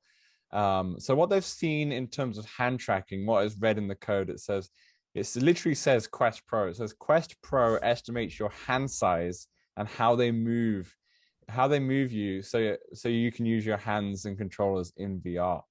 And also with the face and eye tracking, it says follow the target with your gaze, eye calibration failed, eye movement estimation complete. And then goes on and says the face tracking calibration asks you to smile, put on an angry face, frown, show a surprised expression, or to do the calibration. And then finally, also it has like a lens depth effect. So a lot of people I think this is to do with the IPD slider, where the IPD with the Quest, you only have 3 different levels. So if you're in between or out those levels, you're kind of stuffed. I actually spoke to Robin from Robin's Reality, who we had on the podcast a couple of weeks ago. And when I spoke to her, she said her eyes are like too close together. IPD is like not even at 1, like it's a little bit low. So every single game she plays in the Quest 2, she has that little bit of blur, which is kind of a shame. It only affects maybe like the 1-2% of people, but it does affect people in the end of the day. And so that's good that they'll have this way of like adjusting the lens depth. They did have this on Rift, and it does have this on the HTC as well. But yeah, so there's quite a lot to unpack here. Now, obviously, we have the Facebook Connect, which is imminent now. It's October 28th, so a month later than the standard time of it. So we could hear more about it then. Jullian, anything of that? Any of the eye tracking, the facial, or the hand size, estimating your hand size and such? Anything of that scream at you going, hey, I could probably use that in TikTok, or anything excites you in that? Man, maybe eye tracking, depending on how it works with like the avatar. You can, because I know facial expressions are funny. Yeah. So I would probably make like some sideways eyes looking videos, looking weird at somebody. I wonder why the hand size thing. Is it for hand tracking to make it like 1-to-1? It just, Yeah. well, that's what it says. It says use your hands instead of controllers in VR. It might just to get it more accurate rather than making, and then exactly in the games. So you're playing to like have it 1-to-1. Yeah, say you're playing like a game like the baseball game, is it Totally Baseball and such? And the hands in that game, the blue hands are absolutely massive, gigantic hands, and the mitt and everything. But to have that more 1-to-1, it adds to that immersion again, right?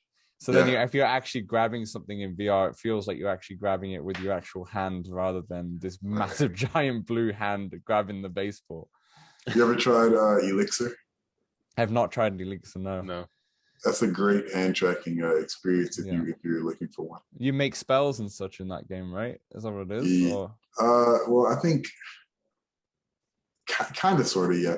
Right. You just dip your hands and stuff. You can wash your hands, and I guess that's cool. You can poke a dragon. It's just really cool to do stuff with hand tracking. I feel like your spirit person is definitely a wizard. I can tell. Oh yeah. It's funny you say that, because every time I'm in an MMO, I always pick like a mage or a wizard or something. Yeah, legit. Nice. Never a knight. I always want to shoot fireballs out of my hands. Nice. Samson, any of that scream at you? Because it looks like if this is in the V32 update, like we've already said that the Quest Pro probably won't come this year, but we could have some sort of news about it in this October.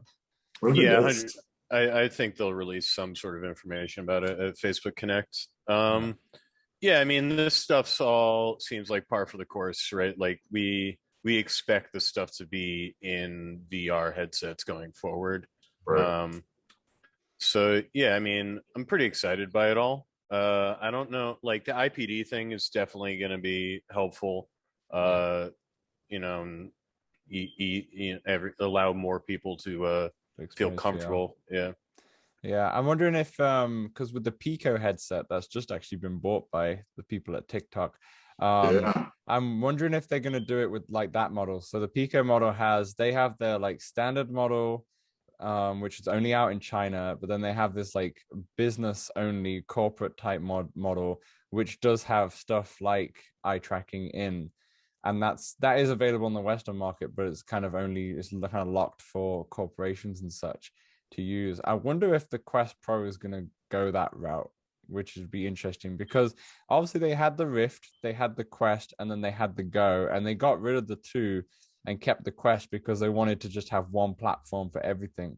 So now having a second SKU in there, it'll be interesting to see if this one's going to be a consumer or not. I'm kind of worried that I don't think it is. I feel like this is going to be locked to, you know, the corporations, the hospitals, the army tents. I don't know. I got a feeling, because I don't know about locked, but it'll probably be more expensive. HTC did that too, you know. But I feel like, well, man, okay, we're talking about Facebook. They're basically like the IOI of the real world. In my opinion, I feel like they just want to take over. And like I tell people, like, okay, it's harder to get one person to give you $1 million, but it's easier to get 1 million people to give you $1. So like, I think they're going to stay on the same route of trying to take over like the market in general, like get everyone into VR, just like the Quest 2. Because once the Quest 2 came out, it's like, not everyone got into VR, but it kind of exploded. I feel like they would want to stay on that route. And I feel like the Pro will probably be like a hybrid, like a definite hybrid of like PC and mobile. Yeah. It'll be like your PlayStation Pro in a way. It's be the ones for the people who want the best of the best.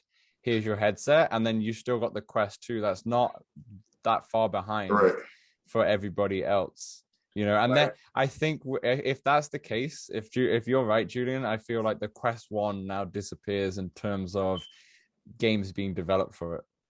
Because at the moment, I know, like for us, it's like we don't even use it and such. But the developers have to. Most of the developers, apart from the ones who've got exceptions from Facebook, and there's only been 2, I think, with Capcom with Resident Evil, and I feel like there might be one other one. No, I feel like that's the only game that got the exception. That's the only one. Every other game is mandatory. You have to get your game running on Quest 1 properly, and if it doesn't, you can't get accepted in the store. So you're kind of always fighting against this lower common denominator, right? That is this Quest Yeah. 1, which has far less power. So I'm assuming if the Quest Pro is, if you're right, Jullian, and the Quest Pro is going to be that one that's going to be the one for all the people like us who are super into it, the Quest 2 is not far behind. The Quest 1 now becomes non-mandatory to develop for. Oh, I agree. Because I really feel like Facebook wants to take over, like especially in like the social area of VR. Because I mean, that's why they made Horizon. Yeah. But it's like, if you want to continue to dominate, it's good to sell to the masses rather than, I mean, business, I guess that's cool. But it's like, if you want to take over, I would try to get VR into the hands of everybody that I can. Yeah. Makes sense. Yeah. Completely agree with that. So to be honest, I think we're going to find out more in the next month. So we'll talk about it more then. We'll obviously do like a predictions episode like we did for the showcase just before. Speaking of which, though, the V32 update, which came out, that was the V32, sorry. The V33 now is already live. And then it's very small updates. We've got some improved visuals for Oculus Air Link. You can turn off app notifications, like really tiny things. A lot of these updates have been massive. There's always been a big feature, and V33 is just a tiny little update. You will see some YouTube videos saying this is the biggest update ever, but it really isn't. It's just the tiniest thing. They literally are the tiniest things ever. And I think they're either holding back for next year, for next month, or the fact that, V32 has so much stuff inside it that the V33 is only just come like straight away, like after a few weeks of having V32. So just the minor improvements on that front. I don't think I've gotten the update yet, but I am excited for I've been using Airlink a lot more, especially dancing in the VR chat club. So you don't want to be tethered for that. Exactly. I'm excited to see that, but yeah, it's not much else. I wonder, actually, going back to the Quest Pro quickly, I wonder if they're going to bring some sort of some sort of leg tracking peripherals like that, like the Vive can do, that you can put that on your feet and you can put that, because HTC Vive does that really well. And one of the games that I did review on the channel was had a first look was Player 22 by Rezel, which is like a sports trainer. So you can train soccer skills using your head. You can train your martial arts skills, your basketball skills, and the Quest 2 version of that it's really good. But I love it. The HTC Vive one's even better because you can have that leg tracking, right? So you can do a lot of, especially if you're doing something like soccer, you can kick a ball and such. Man, have you not VR. Seen Jullian's video? Hey, look, I want to tell you, I was about to say something. They literally, bro. They have a light version on Steam, but they have a full version that they use for like soccer clubs. Yeah. They gave me access to that, and I'm literally the only like single person like not in the club that has access to the full game. Yeah, and it's really cool. And they want me to make them. They want me to help them out, make them a video of how I do a full wireless setup for the soccer, and I just got to show them the Vive trackers and everything and virtual desktop and what I use. Exactly. Yeah, I saw you kicking goals. Man, I was, what's funny? When I first played, that was like I said, like the last few minutes of a 30-minute video. Because at first I was not that good. Yeah. I was not that good. It's probably accurate, It's really good. Yeah, no, what's funny is like the smallest like tilt in my foot was actually, that was like, if I either had to aim kicking it from the side of my foot, like the inside, or if I kicked it with my toe, like it actually, the physics is like spot on. It's crazy. Yeah. It's I mean, that's the thing. It's been endorsed by a lot of athletes. And honestly, like obviously me being from the UK, soccer is my sport, and it still pains me to say soccer, but I know a lot of American people are listening. When I saw the credits, when I was in that experience for the Quest 2, I saw the About Us page, and I saw all these like people I look up to, and some of the players that I've got shirts for, jerseys. Some of your Man U guys. Oh. Exactly, and that's why I had to wear my Man United jersey while I was doing that video. But it was incredible. Like the guy, I think his name is Andy. And yeah, Andy, he followed me on Twitter randomly like earlier this year. And I just saw he had our manager, our coach, Solskjaer, wear the VR headset. And I was like, yo, that's crazy. What, why have you got him? It's nice to see a fellow Man United supporter. He's like, oh, yeah, we've got this app called Player 22 or with Vezel, and we work with them. And I was like, is there a Quest version coming out? He's like, I'll tell you soon. And then he reached out to me later on, and I was like, holy moly. So yeah, so bringing that to the Quest Pro, that would get people on the fence who are already got the Quest 2 the big incentive to go for it. Like as soon as that Quest Pro comes out, it has like some sort of leg tracking in there. If it's got full body, I am getting that. I mean, I'm already gonna get it. Let's be real. Let's be real. We're all gonna get it. Let's be real. Let's be real. We already are pre-ordering it before we even seen it. But yeah, that's gonna be a big game changer anyway. Even if people are on the fence what to get, that'll be massive. Full body tracking. Dude, it'll be amazing. But we'll talk about that more next month.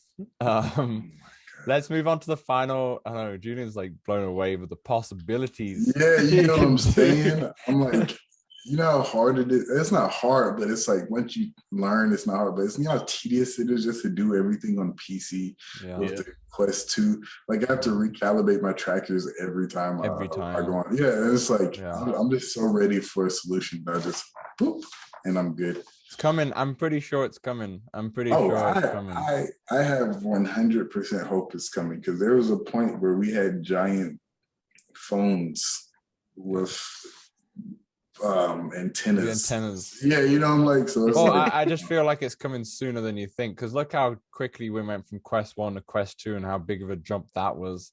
I feel like something like full body, I think like they can do it.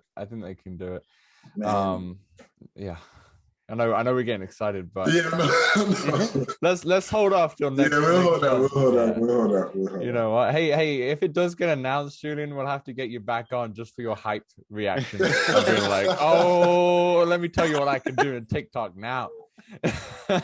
I'll be ready. We're waiting for that GTA extended video, I'm telling you now. Let's go on to the last piece of the news. So finally, Facebook announced that they've done a collaboration with the people of Zoom. This was announced via Zoomtopia, which is Zoom's like conference. The collaboration means that Zoom meetings are now natively integrated into Horizon Workrooms, and it includes using a whiteboard and joining Zoom meetings in VR as well. And that's going to be available from next year, which I think is a massive win for Facebook right here, because, I mean, we're recording this podcast through Zoom. Zoom's blown up, obviously, during the pandemic. What was the sigh about, though, Jullian? Because I'm just thinking, like, imagine if we did this in VR. Yeah, you know what I'm saying? It'll be exactly like this. Because, I mean, even the one thing I do love about Horizons is the avatars. Yeah. One, they're very responsive. Like the mouth, like you can do thumbs up, it'll smile. It's just a lot of things you can do with the avatars. And I think they're really cool. And I even think, what is it, Horizon Office? What's it called? Horizon Workrooms. Workrooms, yes. Office. But no, I think that's a very cool concept in itself. Yeah. And if we had an interview next time we have a podcast, say let's hope that that's happening, because I would love to do that. Yeah, like it'd be funny if you see me, if we're sitting right here, but you see my VR avatar get up to go draw on the whiteboard. Well, especially if we have full body tracking as well. You feel me? That'll be hilarious. Then Samson, you can teach me your breakdancing moves. I was gonna say we'll break out into dancing. I look much better dancing without full body tracking, probably. Just gonna say. But yeah, it's something I really want to put this podcast into VR like that. But I think like VR Verdict, they've got it in Spatial Ape, which is really cool. But my only problem with the Spatial Ape is that you have to go through SideQuest and put it in. It's not as accessible as just something integrated like Horizon Workrooms, right? So if it's something as easy as, then if we could have like an audience as well through that, people just joining us on the Zoom, watching us, Upload VR does do their podcast in like a virtual setting. I don't know what they use. It might be through PC VR, but Yeah. it's something I kind of want to do, but it needs to be like super accessible. And I think me and Samson spoke about this in the background of having something in Horizon Workrooms. We're also worried about who's filming it. Can we get some sort of like bot to kind of like get a camera angle well in it as well? Otherwise, we need someone to actually film it, and that's what they have to do in Space Relate, right? They have people filming the actual podcast. So yeah, we'll see about that. But I'm excited for it. Because I think you're right. I think next year, or going from next year, I think it could unlock a lot of possibilities. I think Horizon Workrooms is going to be a big platform, especially for us, like for a podcast. I think, yeah. Hopefully, the next time we have you, Jullian, you can. Obviously, you might be too much of a star by then, but hey, man, I'll never be too much of a star. No, we'll have even you. Even if I have 15 million thousand bazillion followers. I'll still come join the podcast. Yeah. The only thing is, if you have 15 million, you're shipping out some Model 3s so we can drive over to Atlanta and do it like in person. Be like, I'll get my Model 3 to drive up there automatic. Man, so I'll get you guys a jet. I'll be like, hey guys, just get on a jet. It'll bring you directly to my house. I have a landing strip. Jet. Yeah, I literally have a landing strip. My pilot's a robot. There's actually no pilot. That's it's actually all self-driving. Yeah, you know, I'm controlling it from my bedroom. I'm in the flight simulator doing this stuff. Yeah, I'm actually in VR right now talking to you guys. Yeah. I'm the actual pilot. I don't know how I feel about that. I'll be like, oh crap. Hey man, you're in here now. Yeah, you gotta trust me. We're locked in. Let's as we come towards the last half or the last quarter of the show here, let's talk about what we've been playing. Now, before we go into what Jullian and Samson's been playing, just a disclaimer, I've not played pretty much anything because I've been working till 9 p.m. every day, but I have done a lot of Thrill of the Fight just to get my fitness up, which is epic. Like Thrill of the Fight, I've got to the stage now into the boxes that I am losing the fights, but maybe I'm losing the fights by one round, right? I lose it on decision, but damn, I'm like dripping in sweat. I have to come out the headset, like wipe myself. I look at myself in the mirror. I got a mirror right behind me, and I take my headset off and look at me like, damn, son. Have you ever got knocked out? I have been knocked out. Yeah, I've been knocked out. It's funny. It's funny because I only get knocked out because I'm so tired and can't defend myself. You just can't be bothered to left it. You're like, oh, forget it. Just hit me. But you got the Beatsaber faceplate, right? Yes, I actually. How does that feel? I love it, but I sweat. So like if it's leather or it's whatever, it's like it's like leather. So one of them. So it's like it's great for like the first few minutes, and then it's tough. Like, I'm like drenched in sweat. So I'm like, I love it for what it does for like content and stuff, but I can't actually. I mean, if I'm boxing, I don't mind sweating. Then okay. Yeah. If I'm like in a game like Onward and I just want to have fun with my bros and they got sweat coming down, I'm uncomfortable. But like when I'm boxing, it's definitely that's really the only time I use it because I don't mind sweating. But it's actually pretty dope. Yeah. It's I've said it before. Sorry, I was about to say I said it before. When the second one comes out, I can't wait to like get a Beatsaber vest and try and beat the buddies up. Multiplayer support. That's gonna be fun. What's funny is actually I turned the intensity up all the way. What's funny is I had to turn off my double tap feature because I got punched. I got punched. So it was so funny. I got punched so hard it sent me to pass through mode. Yeah, literally. You're like, crap, I'm seeing black and white right now. What's going on? I had to turn off that feature. I was like, wow, is that? Yeah, it's really cool. Yeah, definitely. So, Jullian, you're our guest. So let's start off with you. What have you been playing recently, or any of your highlights if you've been playing a lot? Man, obviously a lot of Blade and Sorcery when I want to, let off some anger or feel like just an absolute beast. Yeah. A lot of people don't play it, surprisingly. Well, because it's fairly old, I guess, but Defector. I've not played Have you ever? Defector, no. You've never played Defector. No. Neither of you have played No. Defector. I'm Googling it now. Me too. Defector is one of the most badass games I've ever played. I've never played this. I've not even heard of this game, dude. Bro, what? It's. I mean, probably you're right because it's an older game and there's just no one's really playing it, so I've not. You seen feel, I'm like, bro, the first level when you're on a plane and you're a mission, you're like a secret agent on a mission. You put in a contact, right? And then your vision changes. I'm like, wow, okay. But they have fighting scenes, fist fights where you got to fight a bodyguard. You can decide how you want to do it. It's cinematic, bro. You drive like cool. you jump and you land on another plane. Climb into the plane, right? There's a car in the dock, right? Looks like a McLaren or something. You sit down in the car, bro. And I always pause the game at this part so I can actually go sit down so I can feel like I'm really in it. So, bro, you actually start the car, put it in drive, and then you see some other agents fly land onto the plane. They're shooting at you. So you drive, you run them over. And the car, you're just in the car in the air. And then you land on another plane. I'm like, this is some 007. No, this is actually, Mission Impossible. It sounds like actually no. It was on some Fast and Furious, current Fast and Furious, not the old Fast. Like, we're like superhero agents now in cars. Yeah, bro, it was crazy. Dude, funny you say Fast and Furious. I literally watched Hobbs and Shaw yesterday. That film is like utter trash, but it's great. Like in a way, you know what I mean? Like The Rock at one time, the chain of the car was like holding the helicopter and it broke off. So The Rock grabbed the chain. So he's literally grabbing the helicopter as it's going. I'm like, what is this crap? And then he throws the chain back onto the latch. And I'm like, I got up at my seat and threw my drink down. I was like, this is this is the most stupidest stuff I've ever seen.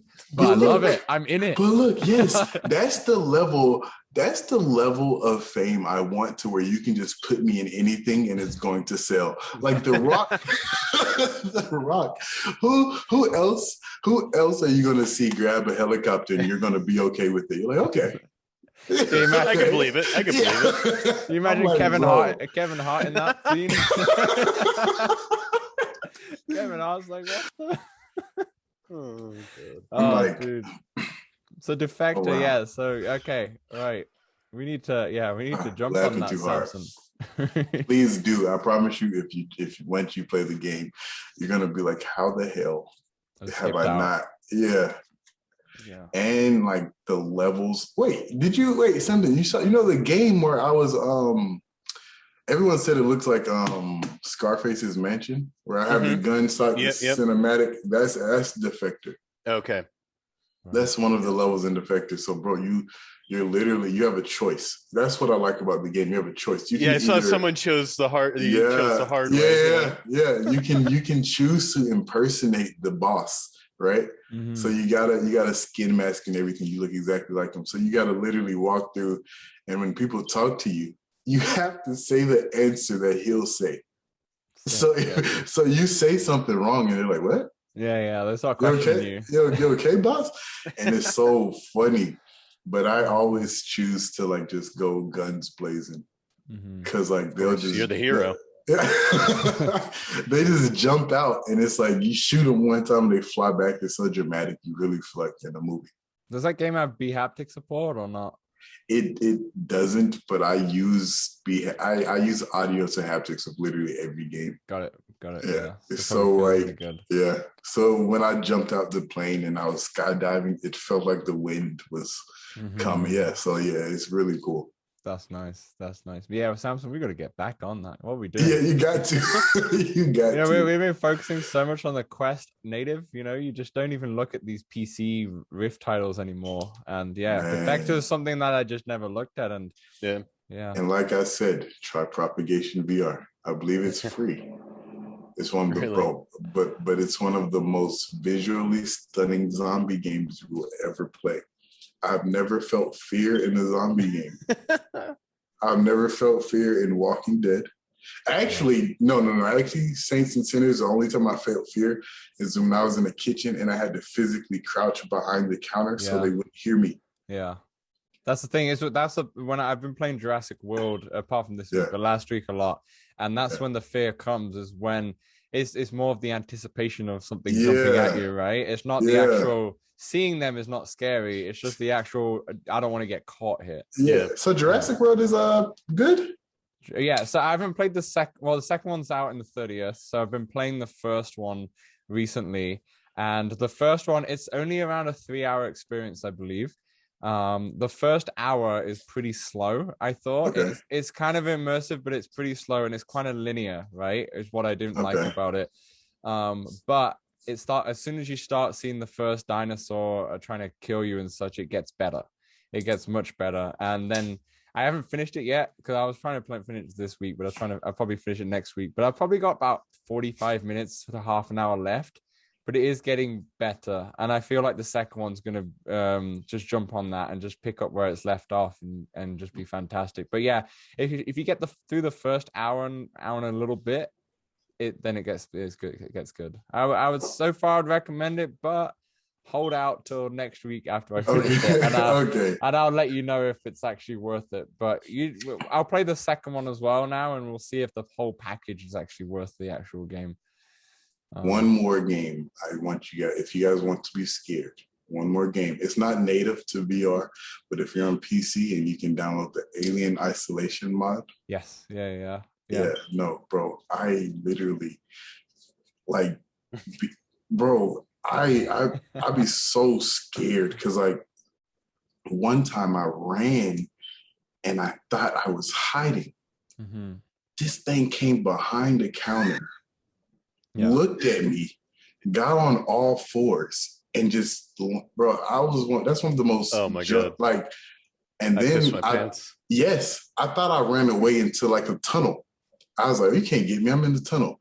The door closed. Tell me why the little, it's like a circle, right? It opens like, you know what I'm talking about? It opened, and you just see the alien looking at me. I was like, what? And then it sticks its like tail through your stomach, and you look down.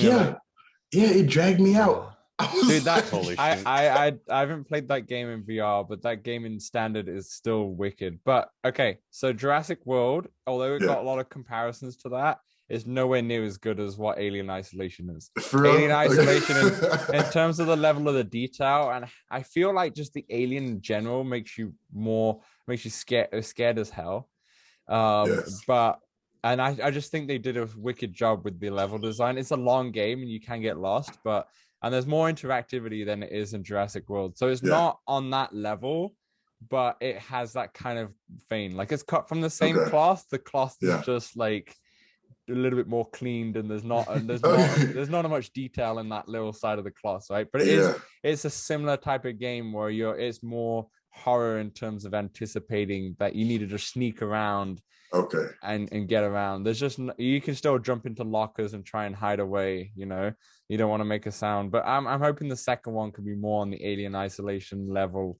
But yeah, it's not, because I went in expecting that, and the first hour was really disappointed because I was like, this is not it at all. This is so linear, you know.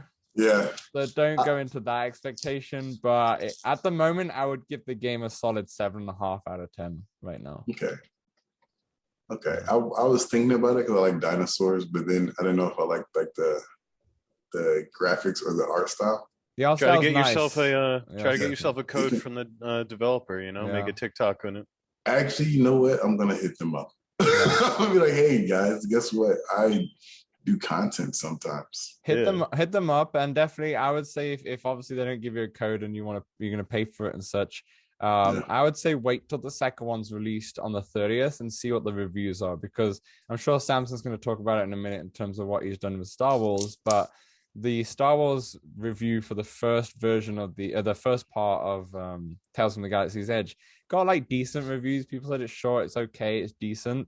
But the second part has got way better reviews. They say this part is way better than the first one. So I would say wait till the 30th, see what the reviews are, see if as a complete package it's worth playing, and then go from there. To be honest, I'll do that. I'll do that. How much is the game? Oh, I think it's $24.99. I got you. Hold on a second. Yeah, it is. Yep, $24.99. $24.99. I don't know how much the price is for the expansion is actually on the top of my head. Yeah, I don't know either. Probably either. if it's similar to Star Wars, it'll be about $10 or so. I think it's more. Yeah. I think it was like 15 because I Okay. remember. I think Star Wars was cheaper of expansion, but yeah, we'll see. So, Samson, Star Wars. Yeah. So I finally got into Star Wars. Played for a couple hours. I love the world of Star Wars. So I'm having a good time. It's fun. It looks great. But my God, I like get stuck on like the dumbest, simplest shit ever. Like I think the first like 15 minutes, I just like didn't realize you have a multi-tool. I didn't realize you could change what the multi-tool like could do. So I was just like, oh my God, I was getting so frustrated. Are you streaming this as well at the same time? I did stream it. So you can catch it on the Spreading VR YouTube channel. I'll put some comments down. It's like, this guy can't play. Get good at games. Come on. Yeah, seriously. You can just watch me get frustrated for like 15 minutes. And then later on, like all you have to do is like put C-3PO's like eye back in. And I was like looking all over. I'm like, what do I do here? And then like I finally like reached out and touched him. And I was like, oh, that was it? Really? Got it. But yeah, I'm enjoying it. Have you got to the second part yet or not? No, I haven't completely finished it. Because I get stuck at these friggin' parts. But I can't imagine I have that much left as I was in there like 2 hours, and I think I read that it was like a 2 to 3 hour thing. Similar to Jurassic World. Yeah. But yeah, I've been enjoying it. Julian, have you played Star Wars or not yet? The Tales from the Galaxy's Edge. I have not. I'm actually watching your stream right now. Oh God. Yeah, I was looking at. I was about to say that you have a cat. Yeah. So where I'm living now, my roommate's got 2 cats and 2 dogs. Okay, I love cats. I was gonna say. Yeah. Cats are like ninjas. But I haven't tried it yet, but it looks interesting. I don't know why I haven't. Are you a Star Wars fan? Yes. Of course he is. Look at it. He's got anime stuff. He's got gaming stuff. There's no one who likes the stuff that Julian that doesn't like Star Wars. At least a little bit of it. It's true.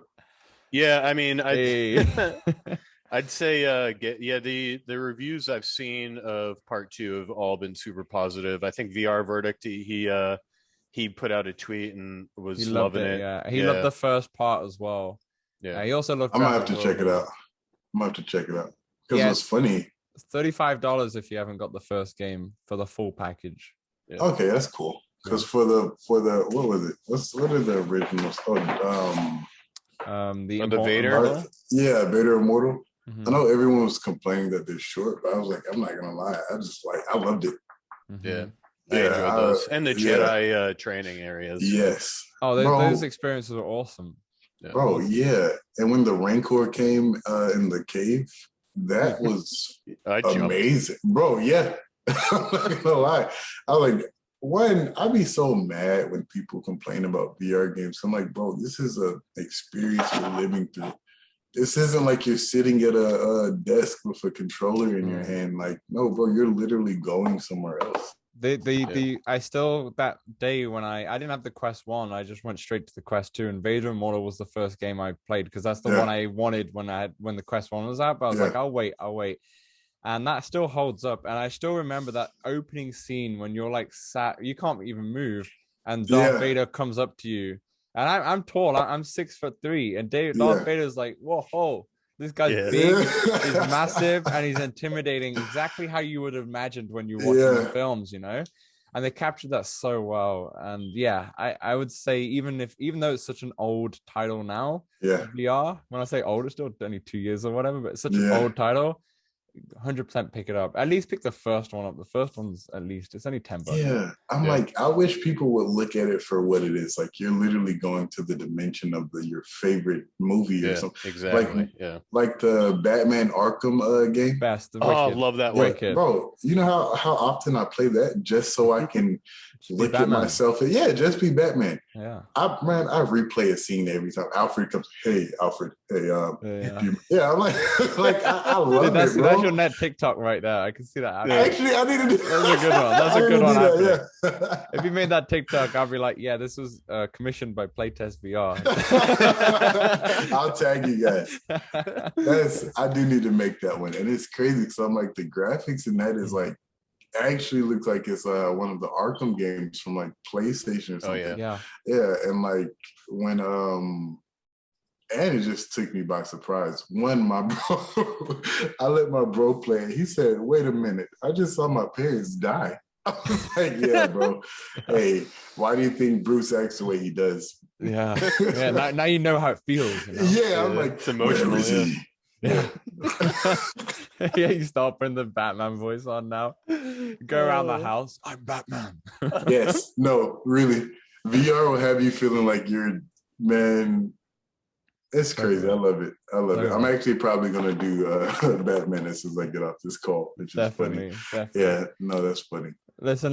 But Samson, I know you have some more games, so I'm gonna let you obviously do that. But I'm gonna have to shoot off because I need to go see the chiropractor in like 15 minutes. But that's crazy. If Samson, if you don't mind finishing off, you say obviously what we've been playing, and then the game's out this week, so we're quite close to the end anyway.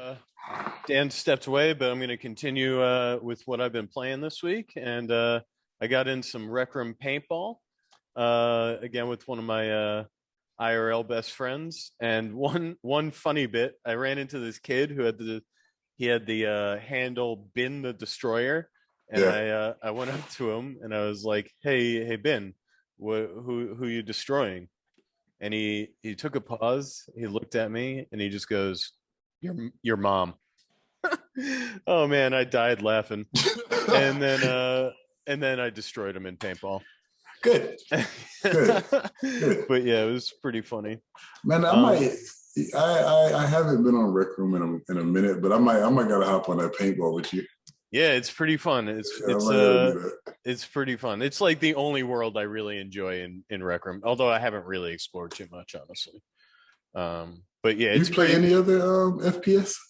I played a little Hyper Dash. I own a bunch of them, but like I'm so bad at FPS games, especially like I can do like the arcadey ones, like like Rec Room, Hyper Dash, like the reloads, like it gets me in VR, man. It's like I don't know what the hell I'm doing.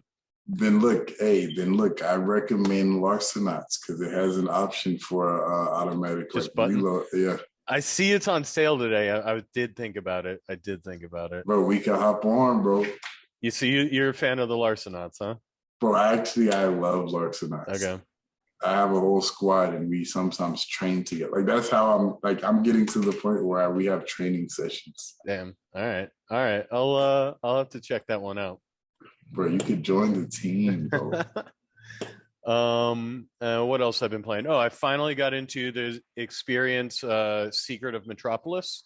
Dan played that a few weeks ago. It's sort of like a puzzle, like point and click puzzle game that sort of feels like you're playing like a movie.